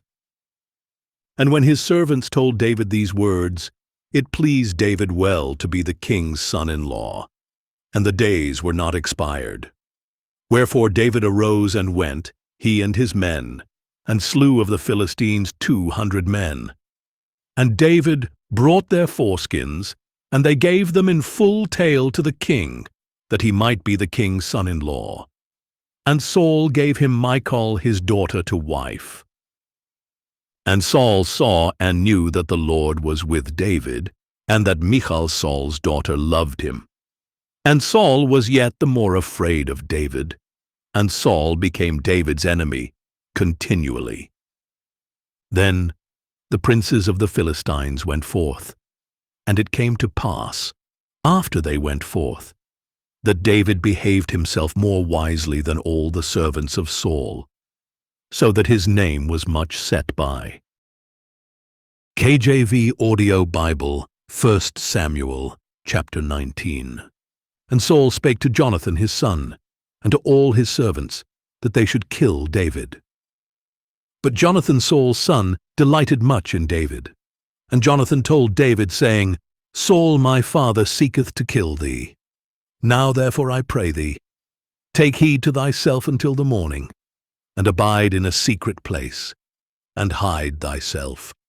And I will go out and stand beside my father in the field where thou art, and I will commune with my father of thee, and what I see, that I will tell thee. And Jonathan spake good of David unto Saul his father, and said unto him, Let not the king sin against his servant, against David, because he hath not sinned against thee, and because his works have been to thee ward very good. For he did put his life in his hand, and slew the Philistine, and the Lord wrought a great salvation for all Israel. Thou sawest it, and didst rejoice. Wherefore then wilt thou sin against innocent blood, to slay David without a cause? And Saul hearkened unto the voice of Jonathan. And Saul sware, As the Lord liveth, he shall not be slain. And Jonathan called David, and Jonathan showed him all those things. And Jonathan brought David to Saul, and he was in his presence, as in times past. And there was war again, and David went out, and fought with the Philistines, and slew them with a great slaughter, and they fled from him. And the evil spirit from the Lord was upon Saul, as he sat in his house with his javelin in his hand, and David played with his hand. And Saul sought to smite David even to the wall with the javelin. But he slipped away out of Saul's presence, and he smote the javelin into the wall, and David fled, and escaped that night. Saul also sent messengers unto David's house to watch him, and to slay him in the morning. And Michal David's wife told him, saying, If thou save not thy life tonight, tomorrow thou shalt be slain. So Michal let David down through a window, and he went, and fled, and escaped. And Michal took an image, and laid it in the bed, and put a pillow of goat's hair for his bolster, and covered it with a cloth. And when Saul sent messengers to take David, she said, He is sick. And Saul sent the messengers again to see David, saying, Bring him up to me in the bed, that I may slay him. And when the messengers were come in, behold, there was an image in the bed, with a pillow of goat's hair for his bolster. And Saul said unto Michal, Why hast thou deceived me so, and sent away mine enemy, that he is escaped? And Michal answered Saul, He said unto me, Let me go. Why should I kill thee? So David fled, and escaped, and came to Samuel to Ramah, and told him all that Saul had done to him. And he and Samuel went and dwelt in Naioth. And it was told Saul, saying, Behold, David is at Naioth in Ramah. And Saul sent messengers to take David. And when they saw the company of the prophets prophesying, and Samuel standing as appointed over them, the Spirit of God was upon the messengers of Saul, and they also prophesied. And when it was told Saul, he sent other messengers, and they prophesied likewise. And Saul sent messengers again the third time, and they prophesied also. Then went he also to Ramah, and came to a great well that is in Sechu. And he asked and said, Where are Samuel and David? And one said, Behold, they be at Naioth in Ramah. And he went thither to Naioth in Ramah. And the Spirit of God was upon him also. And he went on, and prophesied, until he came to Naioth in Ramah. And he stripped off his clothes also, and prophesied before Samuel in like manner, and lay down naked all that day and all that night. Wherefore they say, Is Saul also among the prophets? KJV Audio Bible, 1 Samuel, chapter 20. And David fled from Naioth in Ramah, and came and said before Jonathan, What have I done? What is mine iniquity? And what is my sin before thy father, that he seeketh my life? And he said unto him, God forbid. Thou shalt not die. Behold, my father will do nothing either great or small, but that he will show it me. And why should my father hide this thing from me? It is not so. And David sware moreover, and said, Thy father certainly knoweth that I have found grace in thine eyes. And he saith, Let not Jonathan know this, lest he be grieved. But truly, as the Lord liveth, and as thy soul liveth, there is but a step between me and death. Then said Jonathan, Unto David, whatsoever thy soul desireth, I will even do it for thee. And David said unto Jonathan, Behold, tomorrow is the new moon, and I should not fail to sit with the king at meat. But let me go, that I may hide myself in the field unto the third day at even. If thy father at all miss me, then say David earnestly asked leave of me that he might run to Bethlehem his city. For there is a yearly sacrifice there for all the family. If he say thus, It is well, thy servant shall have peace. But if he be very wroth, then be sure that evil is determined by him. Therefore thou shalt deal kindly with thy servant, for thou hast brought thy servant into a covenant of the Lord with thee. Notwithstanding, if there be in me iniquity, slay me thyself. For why shouldest thou bring me to thy father? And Jonathan said, Far be it from thee. For if I knew certainly that evil were determined by my father to come upon thee, then would not I tell it thee? Then said David to Jonathan, Who shall tell me? Or what if thy father answer thee roughly? And Jonathan said unto David, Come, and let us go out into the field. And they went out, both of them, into the field. And Jonathan said unto David, O Lord God of Israel, when I have sounded my father about tomorrow any time, or the third day, and behold, if there be good toward David, and I then send not unto thee, and show it thee, the Lord do so, and much more to Jonathan.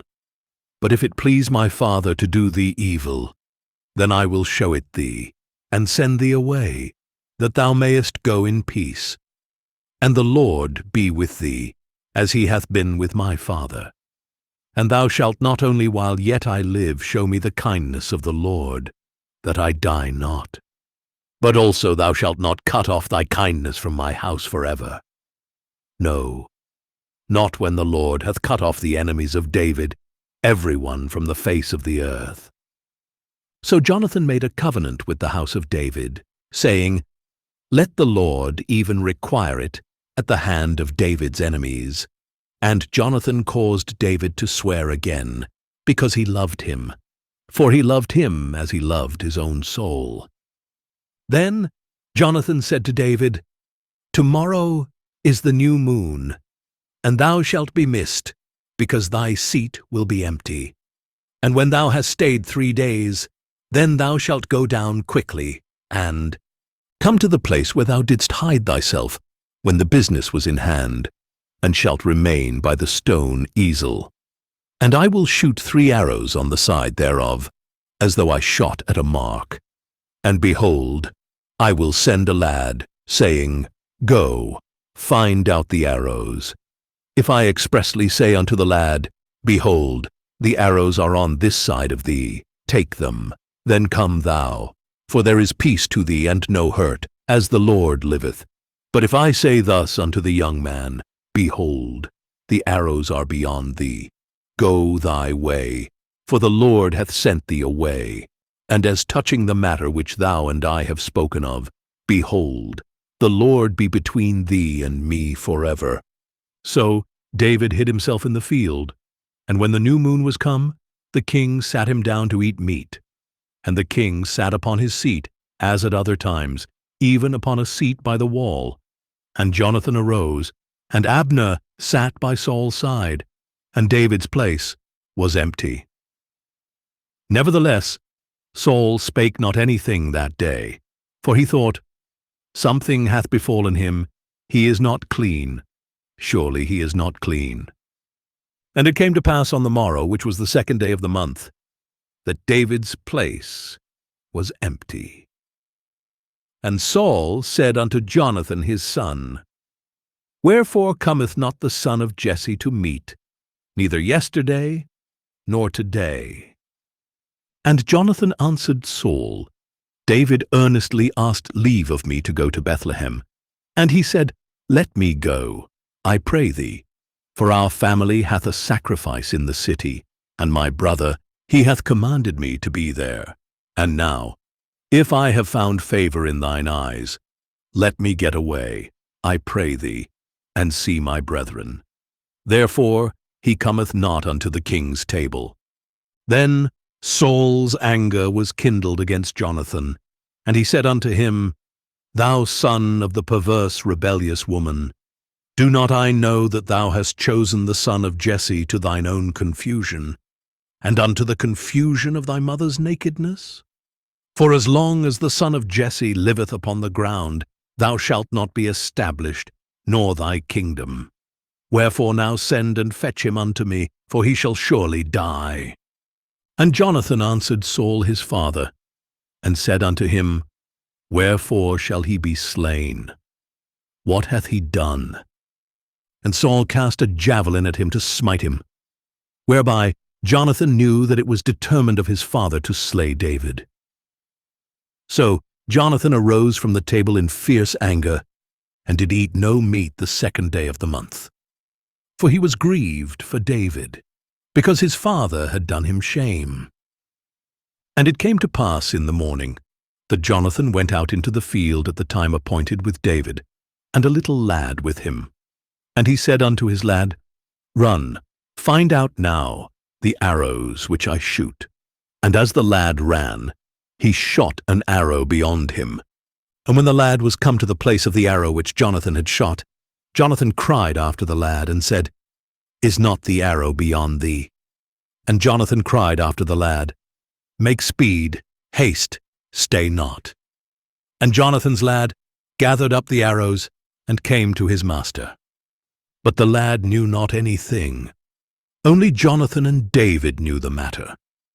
And Jonathan gave his artillery unto his lad, and said unto him, "Go, carry them to the city." And as soon as the lad was gone, David arose out of a place toward the south, and fell on his face to the ground, and bowed himself 3 times. And they kissed one another, and wept one with another, until David exceeded. And Jonathan said to David, "Go in peace, forasmuch as we have sworn both of us in the name of the Lord, saying, The Lord be between me and thee, and between my seed and thy seed forever." And he arose and departed, and Jonathan went into the city. KJV Audio Bible, 1 Samuel, chapter 21. Then came David to Nob to Ahimelech the priest. And Ahimelech was afraid at the meeting of David, and said unto him, Why art thou alone, and no man with thee?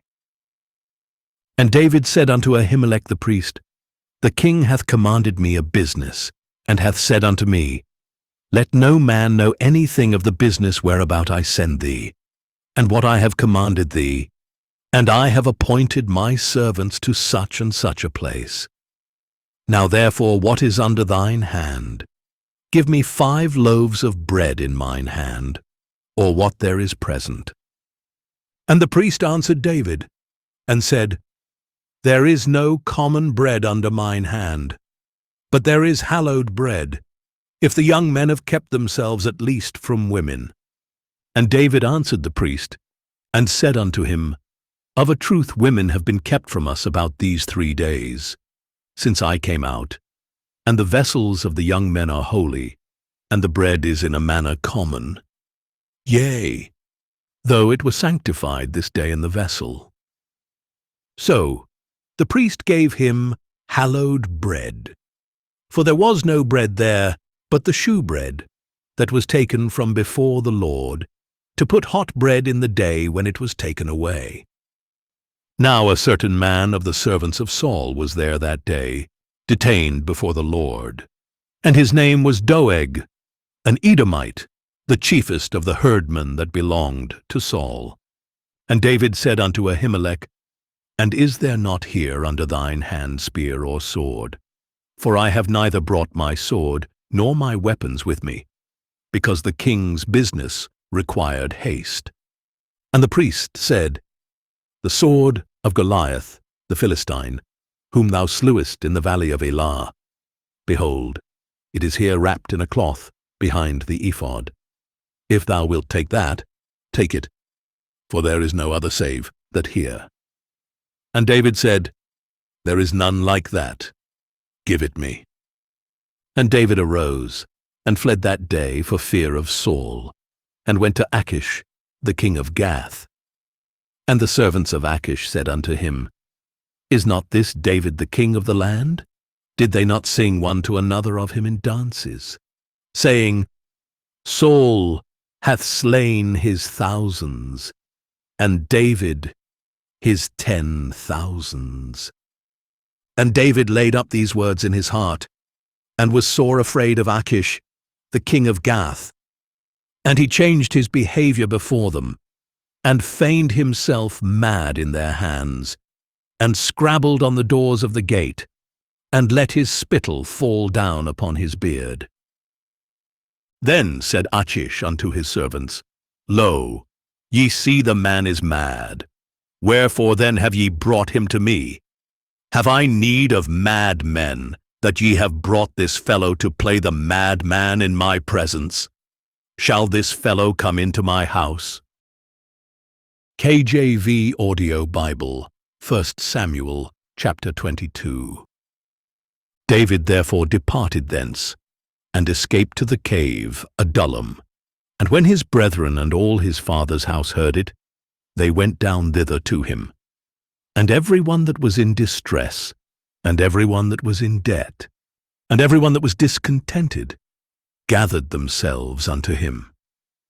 And he became a captain over them, and there were with him about 400 men. And David went thence to Mizpeh of Moab. And he said unto the king of Moab, Let my father and my mother, I pray thee, come forth, and be with you, till I know what God will do for me. And he brought them before the king of Moab, and they dwelt with him all the while that David was in the hold. And the prophet Gad said unto David, Abide not in the hold. Depart, and get thee into the land of Judah. Then David departed, and came into the forest of Horeth. When Saul heard that David was discovered, and the men that were with him, now Saul abode in Gibeah under a tree in Ramah, having his spear in his hand, and all his servants were standing about him. Then Saul said unto his servants that stood about him, Hear now, ye Benjamites. Will the son of Jesse give every one of you fields and vineyards, and make you all captains of thousands, and captains of hundreds? That all of you have conspired against me, and there is none that showeth me that my son hath made a league with the son of Jesse. And there is none of you that is sorry for me, or showeth unto me that my son hath stirred up my servant against me, to lie in wait, as at this day. Then answered Doeg the Edomite, which was set over the servants of Saul, and said, I saw the son of Jesse coming to Nob, to Ahimelech the son of Ahitub.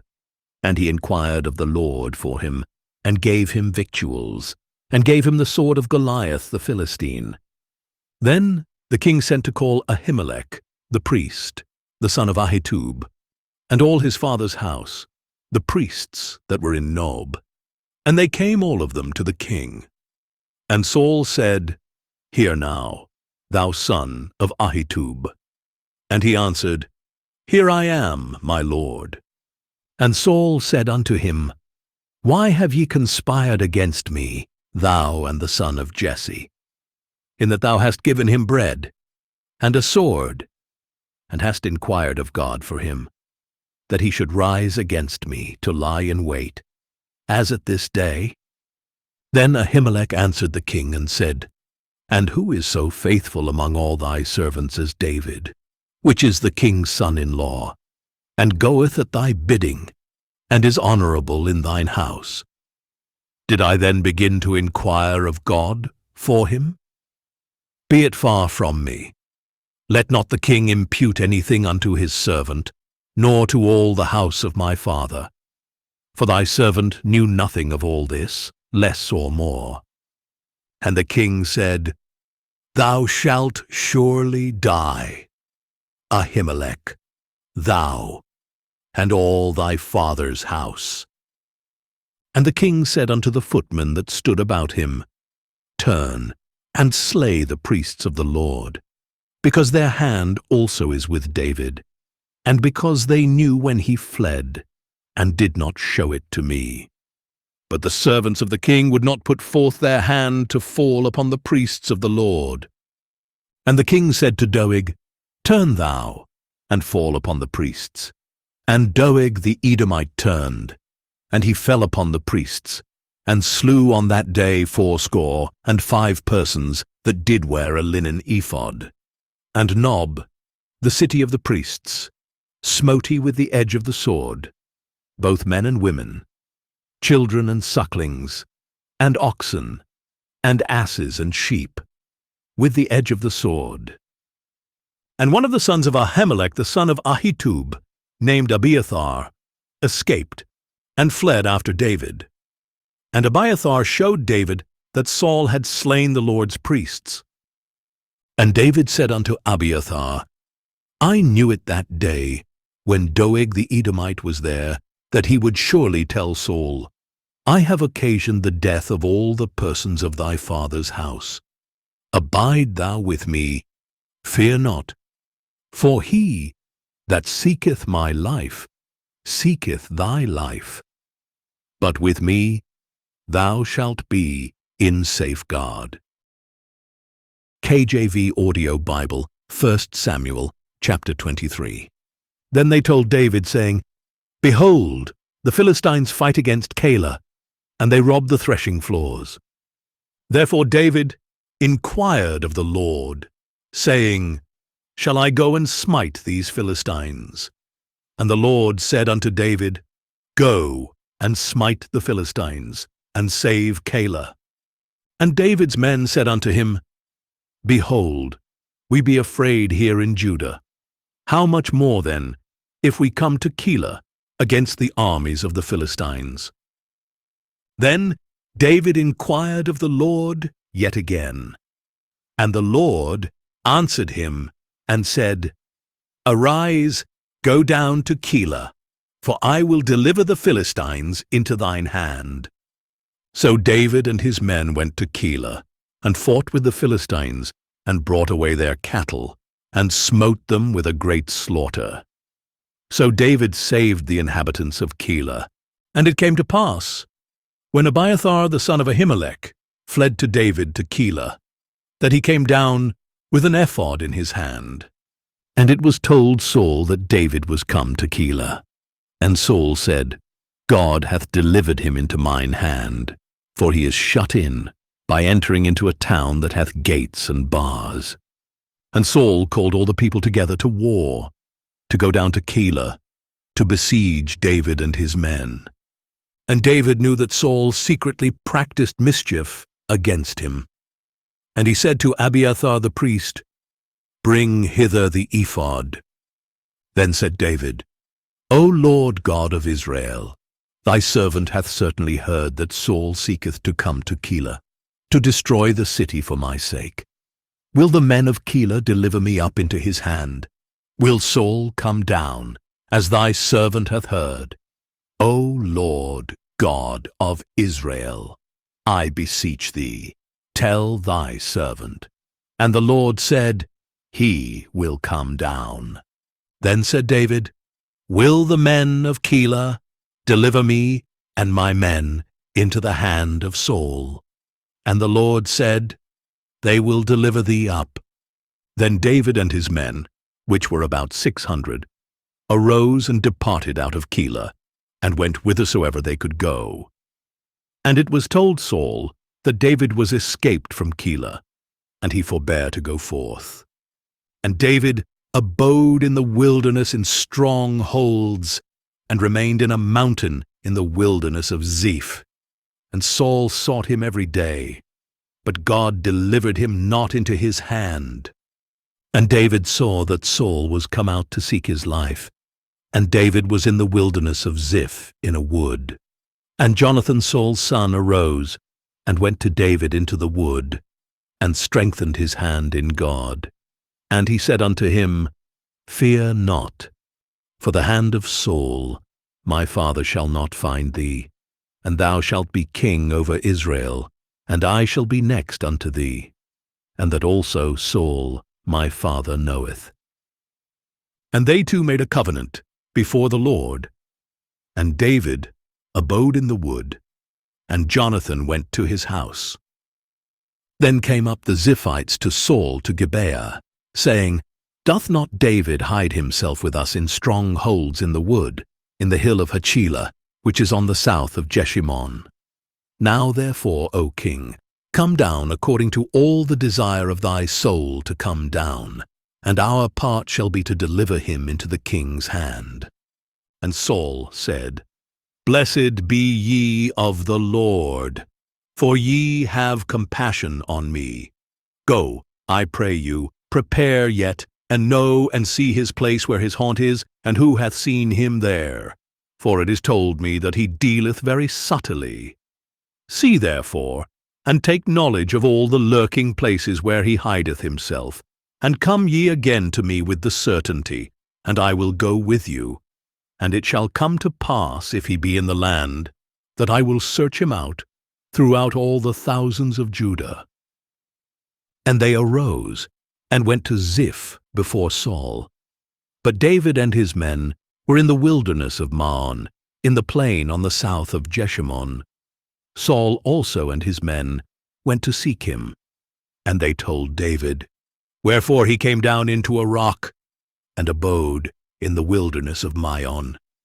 And when Saul heard that, he pursued after David in the wilderness of Maon. And Saul went on this side of the mountain, and David and his men on that side of the mountain.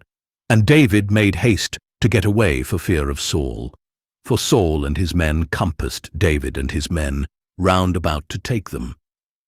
But there came a messenger unto Saul, saying, Haste thee, and come, for the Philistines have invaded the land.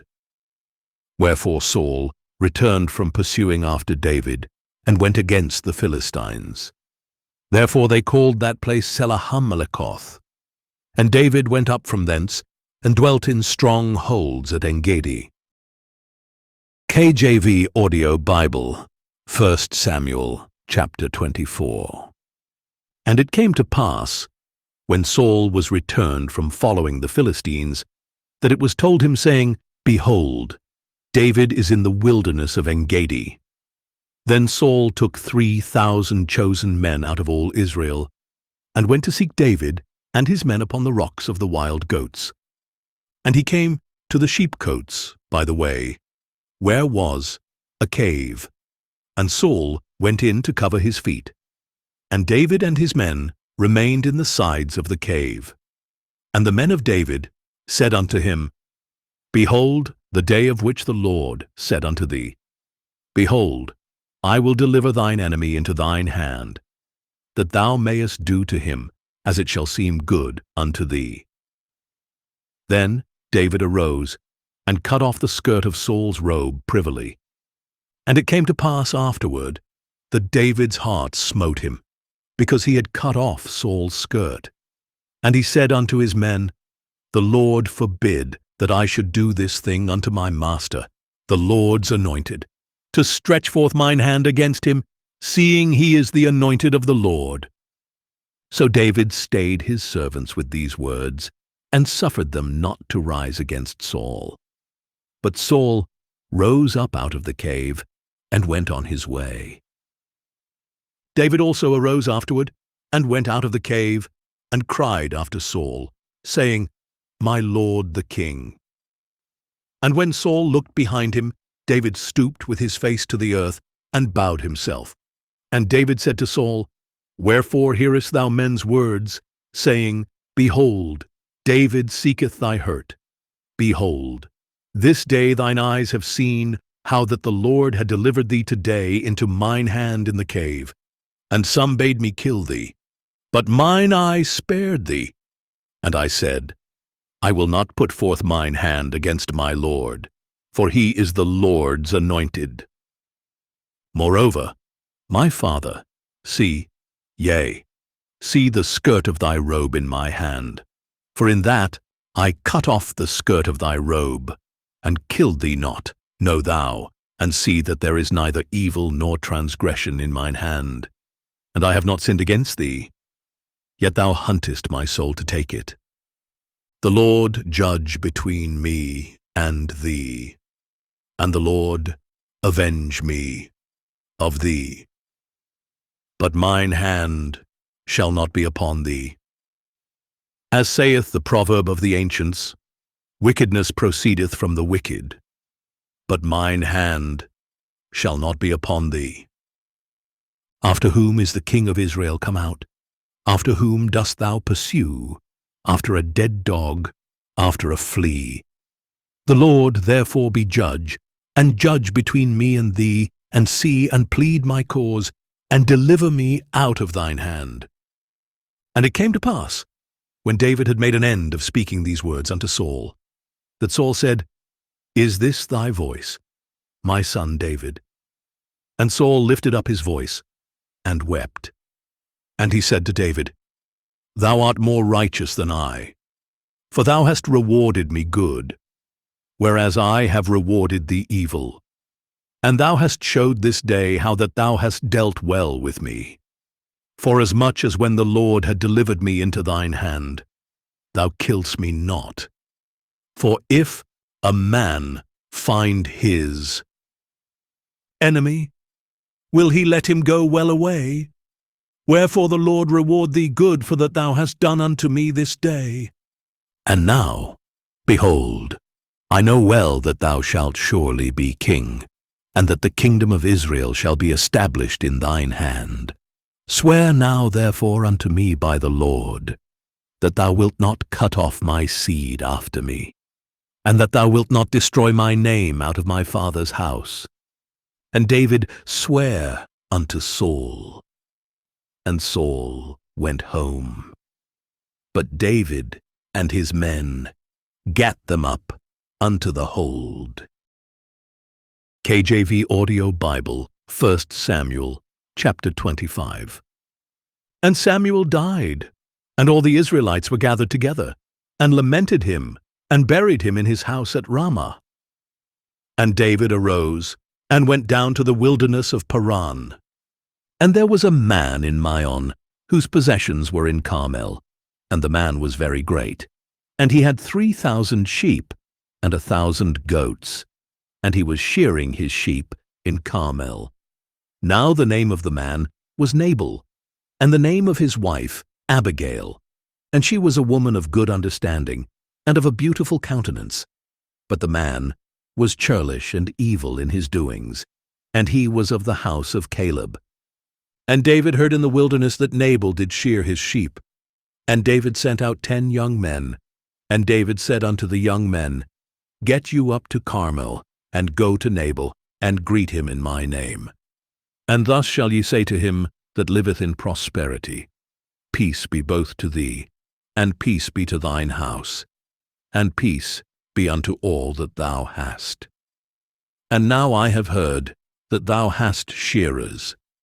Now thy shepherds which were with us, we hurt them not, neither was there aught missing unto them. All the while they were in Carmel.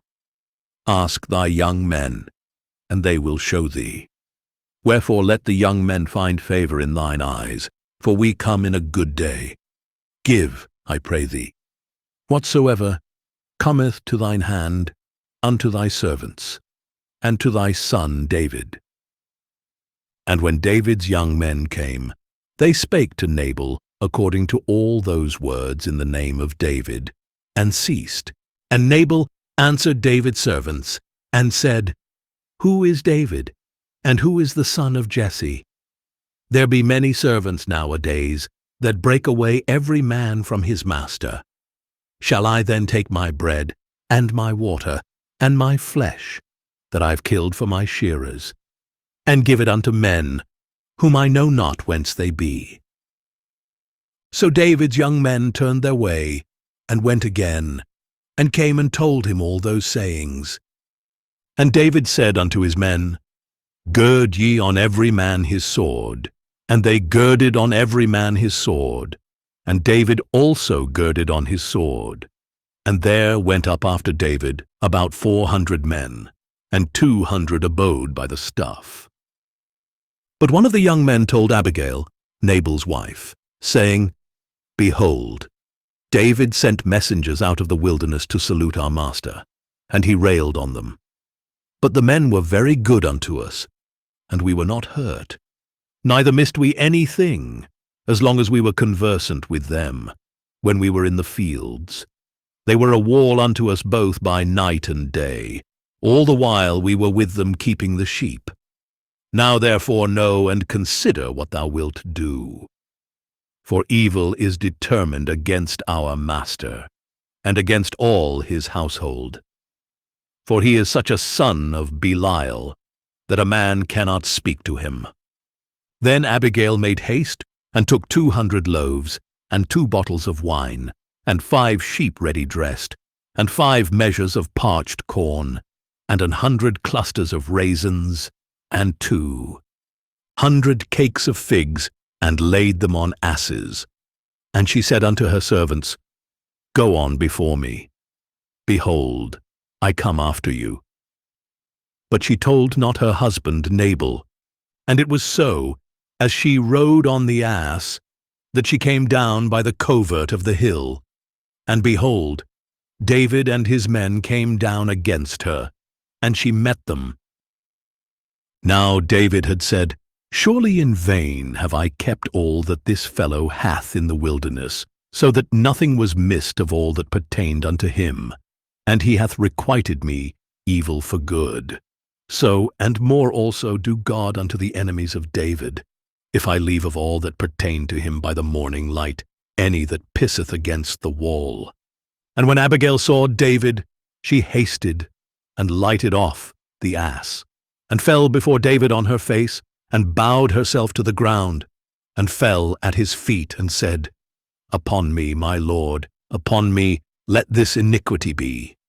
And let thine handmaid, I pray thee, speak in thine audience, and hear the words of thine handmaid. Let not my lord, I pray thee, regard this man of Belial, even Nabal, for as his name is, so is he. Nabal is his name, and folly is with him. But I, thine handmaid, saw not the young men of my lord, whom thou didst send. Now therefore, my lord, as the Lord liveth, and as thy soul liveth, seeing the Lord hath withholden thee from coming to shed blood, and from avenging thyself with thine own hand, now let thine enemies, and they that seek evil to my lord, be as Nabal. And now this blessing which thine handmaid hath brought unto my lord, let it even be given unto the young men that follow my lord. I pray thee, forgive the trespass of thine handmaid, for the Lord will certainly make my lord a sure house, because my lord fighteth the battles of the Lord, and evil hath not been found in thee all thy days. Yet a man is risen to pursue thee, and to seek thy soul. But the soul of my Lord shall be bound in the bundle of life with the Lord thy God. And the souls of thine enemies, them shall he sling out, as out of the middle of a sling. And it shall come to pass, when the Lord shall have done to my Lord according to all the good that he hath spoken concerning thee, and shall have appointed thee ruler over Israel, that this shall be no grief unto thee, nor offence of heart unto my Lord, either that thou hast shed blood causeless, or that my Lord hath avenged himself. But when the Lord shall have dealt well with my Lord, then remember thine handmaid. And David said to Abigail, Blessed be the Lord God of Israel, which sent thee this day to meet me. And blessed be thy advice, and blessed be thou, which hast kept me this day from coming to shed blood, and from avenging myself with mine own hand. For in very deed, as the Lord God of Israel liveth, which hath kept me back from hurting thee, except thou hadst hasted and come to meet me, surely there had not been left unto Nabal by the morning light any that pisseth against the wall. So David received of her hand that which she had brought him, and said unto her, Go up in peace to thine house. See, I have hearkened to thy voice, and have accepted thy person. And Abigail came to Nabal, and behold, he held a feast in his house, like the feast of a king. And Nabal's heart was merry within him, for he was very drunken. Wherefore she told him nothing, less or more, until the morning light. But it came to pass in the morning, when the wine was gone out of Nabal, and his wife had told him these things, that his heart died within him, and he became as a stone. And it came to pass about 10 days after, that the Lord smote Nabal, that he died. And when David heard that Nabal was dead, he said, Blessed be the Lord, that hath pleaded the cause of my reproach from the hand of Nabal, and hath kept his servant from evil. For the Lord hath returned the wickedness of Nabal upon his own head. And David sent and communed with Abigail, to take her to him to wife. And when the servants of David were come to Abigail to Carmel, they spake unto her, saying, David sent us unto thee, to take thee to him to wife. And she arose, and bowed herself on her face to the earth, and said, Behold, let thine handmaid be a servant, to wash the feet of the servants of my Lord. And Abigail hasted, and arose, and rode upon an ass, with 5 damsels of hers that went after her. And she went after the messengers of David, and became his wife. David also took Ahinoam of Jezreel, and they were also both of them his wives. But Saul had given Michal his daughter, David's wife, to Phalti, the son of Laish, which was of Galim. KJV Audio Bible, 1 Samuel, chapter 26. And the Ziphites came unto Saul to Gibeah, saying, Doth not David hide himself in the hill of Hachilah, which is before Jeshimon? Then Saul arose, and went down to the wilderness of Ziph, having 3,000 chosen men of Israel with him, to seek David in the wilderness of Ziph. And Saul pitched in the hill of Hachilah, which is before Jeshimon, by the way. But David abode in the wilderness, and he saw that Saul came after him into the wilderness. David therefore sent out spies, and understood that Saul was come in very deed. And David arose, and came to the place where Saul had pitched. And David beheld the place where Saul lay, and Abner, the son of Ner, the captain of his host. And Saul lay in the trench, and the people pitched round about him. Then answered David, and said to Ahimelech the Hittite, and to Abishai the son of Zeruiah, brother to Joab, saying, Who will go down with me to Saul to the camp? And Abishai said, I will go down with thee. So David and Abishai came to the people by night. And, behold, Saul lay sleeping within the trench, and his spear stuck in the ground at his bolster. But Abner and the people lay round about him. Then said Abishai to David, God hath delivered thine enemy into thine hand this day. Now, Therefore let me smite him, I pray thee, with the spear even to the earth at once, and I will not smite him the second time. And David said to Abishai, Destroy him not. For who can stretch forth his hand against the Lord's anointed, and be guiltless? David said furthermore, As the Lord liveth, the Lord shall smite him, or his day shall come to die, or he shall descend into battle, and perish. The Lord forbid that I should stretch forth mine hand against the Lord's anointed. But I pray thee, take thou now the spear that is at his bolster and the cruse of water, and let us go. So David took the spear and the cruse of water from Saul's bolster, and they gat them away. And no man saw it nor knew it, neither awaked, for they were all asleep, because a deep sleep from the Lord was fallen upon them. Then David went over to the other side, and stood on the top of an hill afar off, a great space being between them. And David cried to the people, and to Abner the son of Ner, saying, Answerest thou not, Abner? Then Abner answered and said, Who art thou that criest to the king? And David said to Abner, Art not thou a valiant man? And who is like to thee in Israel? Wherefore then hast thou not kept thy lord the king? For there came one of the people in to destroy the king thy lord. This thing is not good that thou hast done. As the Lord liveth, ye are worthy to die, because ye have not kept your master, the Lord's anointed. And now see where the king's spear is, and the cruse of water that was at his bolster. And Saul knew David's voice, and said, Is this thy voice, my son David? And David said, It is my voice, my lord, O king. And he said, Wherefore doth my lord thus pursue after his servant? For what have I done? Or what evil is in mine hand? Now therefore, I pray thee, let my lord the king hear the words of his servant. If the Lord have stirred thee up against me, let him accept an offering. But if they be the children of men, cursed be they before the Lord. For they have driven me out this day from abiding in the inheritance of the Lord, saying, Go, serve other gods. Now therefore, let not my blood fall to the earth before the face of the Lord. For the king of Israel is come out to seek a flea, as when one doth hunt a partridge in the mountains. Then said Saul, I have sinned. Return, my son David, for I will no more do thee harm, because my soul was precious in thine eyes this day.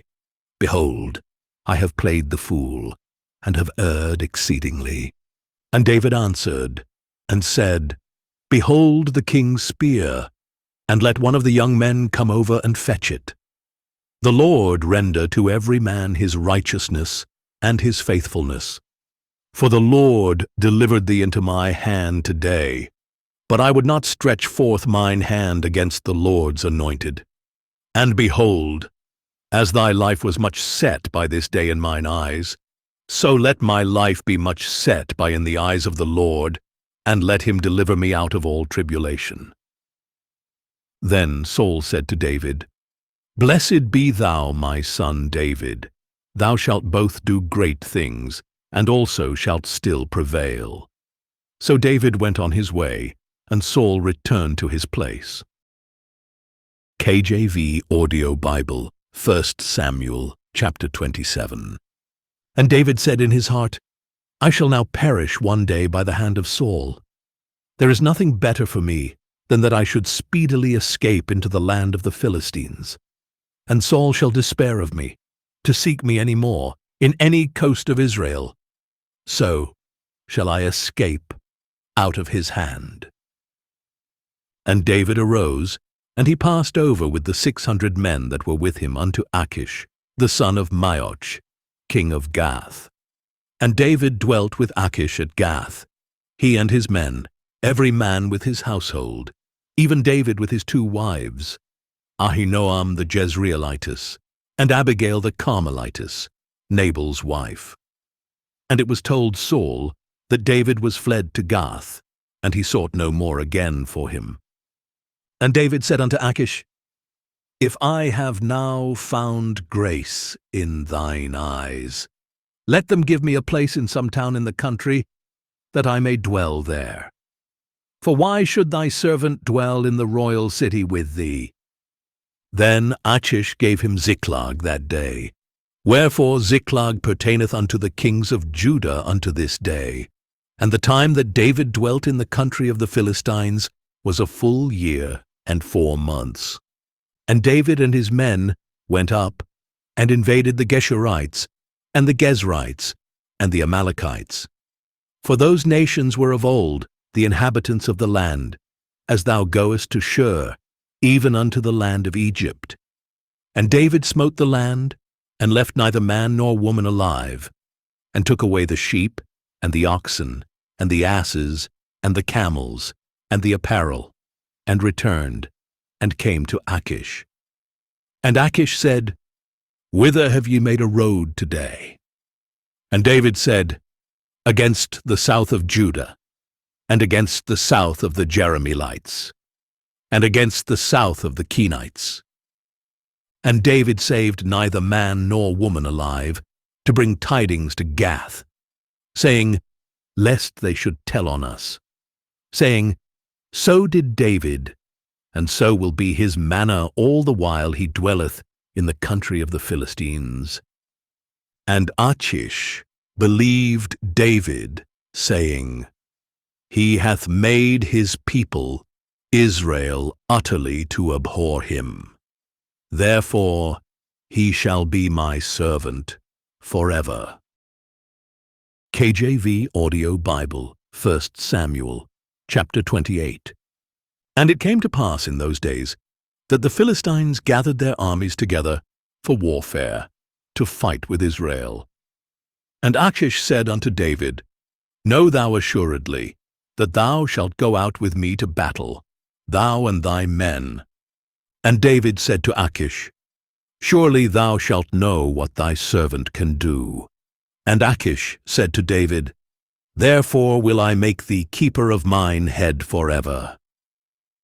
Now Samuel was dead, and all Israel had lamented him, and buried him in Ramah, even in his own city.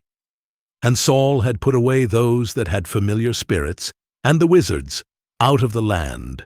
And the Philistines gathered themselves together, and came and pitched in Shunem. And Saul gathered all Israel together, and they pitched in Gilboa. And when Saul saw the host of the Philistines, he was afraid, and his heart greatly trembled. And when Saul inquired of the Lord answered him not, neither by dreams, nor by Urim, nor by prophets. Then said Saul unto his servants, Seek me a woman that hath a familiar spirit, that I may go to her, and inquire of her.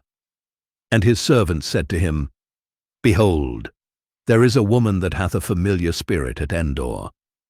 And Saul disguised himself, and put on other raiment, and he went, and 2 men with him, and they came to the woman by night. And he said, I pray thee, divine unto me by the familiar spirit, and bring me him up, whom I shall name unto thee. And the woman said unto him, Behold, thou knowest what Saul hath done, how he hath cut off those that have familiar spirits, and the wizards, out of the land. Wherefore then layest thou a snare for my life, to cause me to die? And Saul sware to her by the Lord, saying, As the Lord liveth, there shall no punishment happen to thee for this thing. Then said the woman, Whom shall I bring up unto thee? And he said, Bring me up Samuel. And when the woman saw Samuel, she cried with a loud voice. And the woman spake to Saul, saying, Why hast thou deceived me? For thou art Saul. And the king said unto her, Be not afraid, for what sawest thou? And the woman said unto Saul, I saw gods ascending out of the earth. And he said unto her, What form is he of? And she said, An old man cometh up, and he is covered with a mantle. And Saul perceived that it was Samuel, and he stooped with his face to the ground, and bowed himself. And Samuel said to Saul, Why hast thou disquieted me to bring me up? And Saul answered, I am sore distressed, for the Philistines make war against me, and God is departed from me, and answereth me no more, neither by prophets, nor by dreams. Therefore I have called thee, that thou mayest make known unto me what I shall do. Then said Samuel, Wherefore then dost thou ask of me, seeing the Lord is departed from thee, and is become thine enemy? And the Lord hath done to him as he spake by me. For the Lord hath rent the kingdom out of thine hand, and given it to thy neighbor, even to David. Because thou obeyedst not the voice of the Lord, nor executedst his fierce wrath upon Amalek, therefore hath the Lord done this thing unto thee this day. Moreover, the Lord will also deliver Israel with thee into the hand of the Philistines, and tomorrow shalt thou and thy sons be with me. The Lord also shall deliver the host of Israel into the hand of the Philistines. Then Saul fell straightway all along on the earth, and was sore afraid, because of the words of Samuel. And there was no strength in him, for he had eaten no bread all the day, nor all the night. And the woman came unto Saul, and saw that he was sore troubled, and said unto him, Behold, thine handmaid hath obeyed thy voice, and I have put my life in my hand, and have hearkened unto thy words which thou spakest unto me. Now, therefore, I pray thee, hearken thou also unto the voice of thine handmaid, and let me set a morsel of bread before thee, and eat, that thou mayest have strength when thou goest on thy way. But he refused, and said, I will not eat. But his servants, together with the woman, compelled him, and he hearkened unto their voice. So he arose from the earth, and sat upon the bed. And the woman had a fat calf in the house, and she hasted and killed it, and took flour, and kneaded it, and did bake unleavened bread thereof. And she brought it before Saul, and before his servants, and they did eat. Then they rose up, and went away that night. KJV Audio Bible, 1 Samuel, chapter 29. Now the Philistines gathered together all their armies to Aphek, and the Israelites pitched by a fountain which is in Jezreel. And the lords of the Philistines passed on by hundreds, and by thousands. But David and his men passed on in the rereward with Achish. Then said the princes of the Philistines, What do these Hebrews here?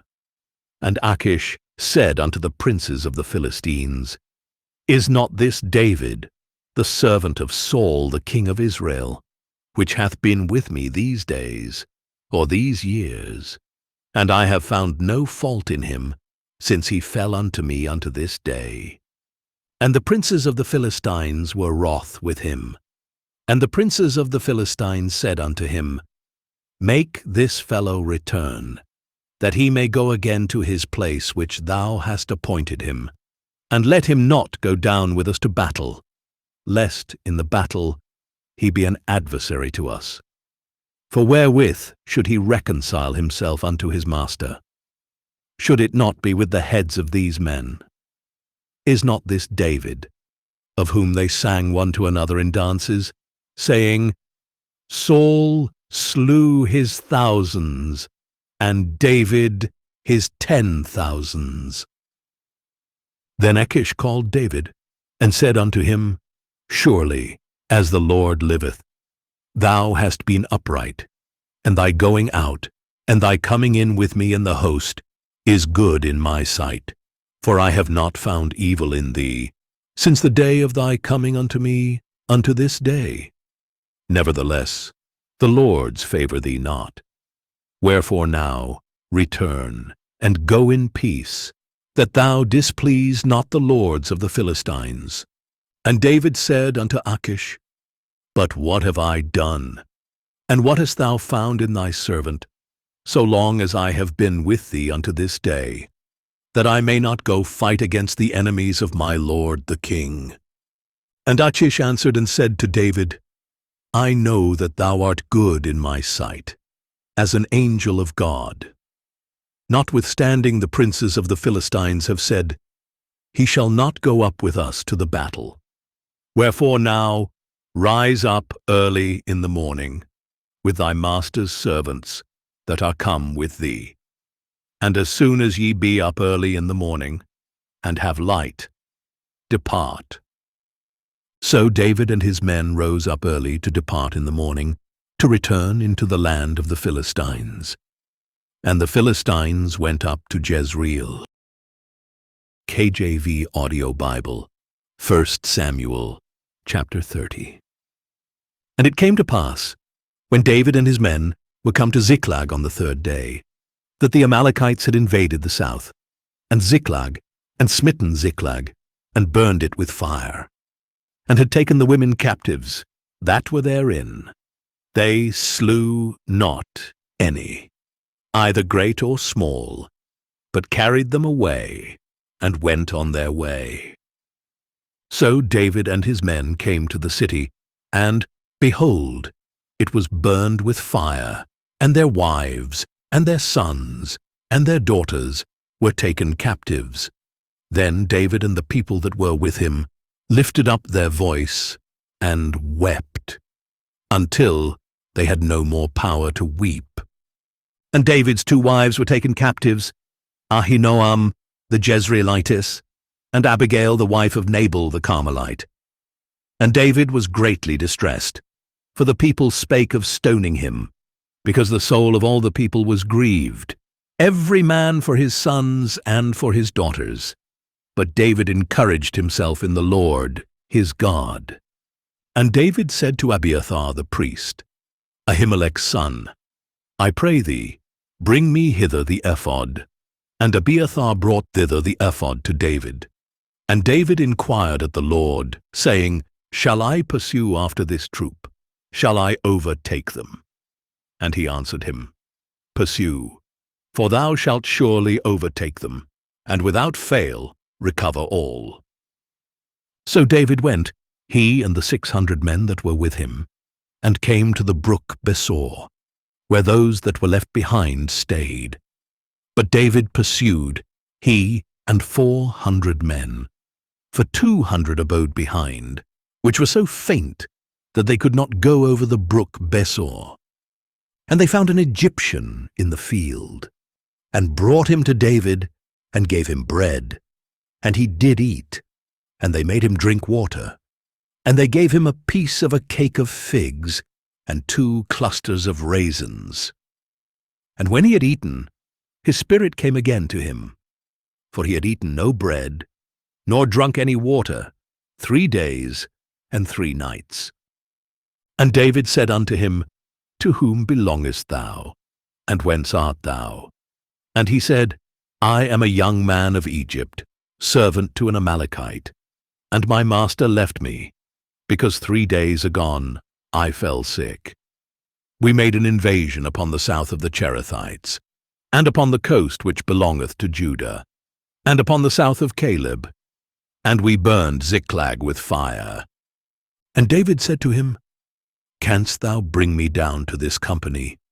And he said, Swear unto me by God, that thou wilt neither kill me, nor deliver me into the hands of my master, and I will bring thee down to this company. And when he had brought him down, behold, they were spread abroad upon all the earth, eating and drinking and dancing, because of all the great spoil that they had taken out of the land of the Philistines, and out of the land of Judah. And David smote them from the twilight, even unto the evening of the next day, and there escaped not a man of them, save 400 young men which rode upon camels and fled. And David recovered all that the Amalekites had carried away, And David rescued his 2 wives. And there was nothing lacking to them, neither small nor great, neither sons nor daughters, neither spoil, nor anything that they had taken to them. David recovered all.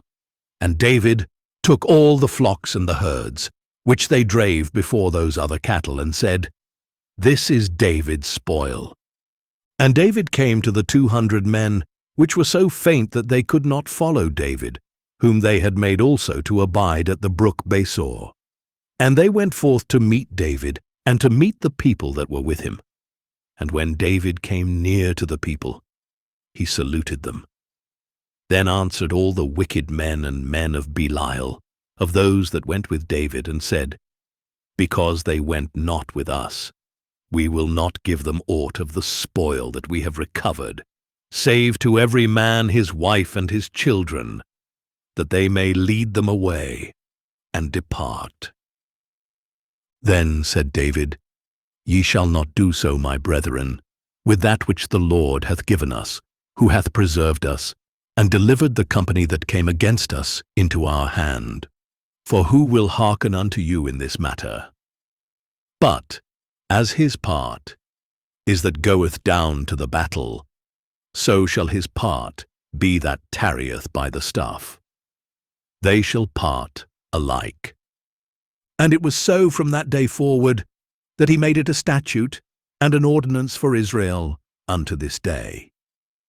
And when David came to Ziklag, he sent of the spoil unto the elders of Judah, even to his friends, saying, "Behold a present for you of the spoil of the enemies of the Lord, to them which were in Bethel, and to them which were in South Ramoth, and to them which were in Jatir, and to them which were in Aroer, and to them which were in Siphmoth, and to them which were in Eshtemoa, and to them which were in Rachel, and to them which were in the cities of the Jerahmeelites, and to them which were in the cities of the Kenites, and to them which were in Hormah, and to them which were in Chorashan, and to them which were in Athach, and to them which were in Hebron, and to all the places where David himself and his men were wont to haunt.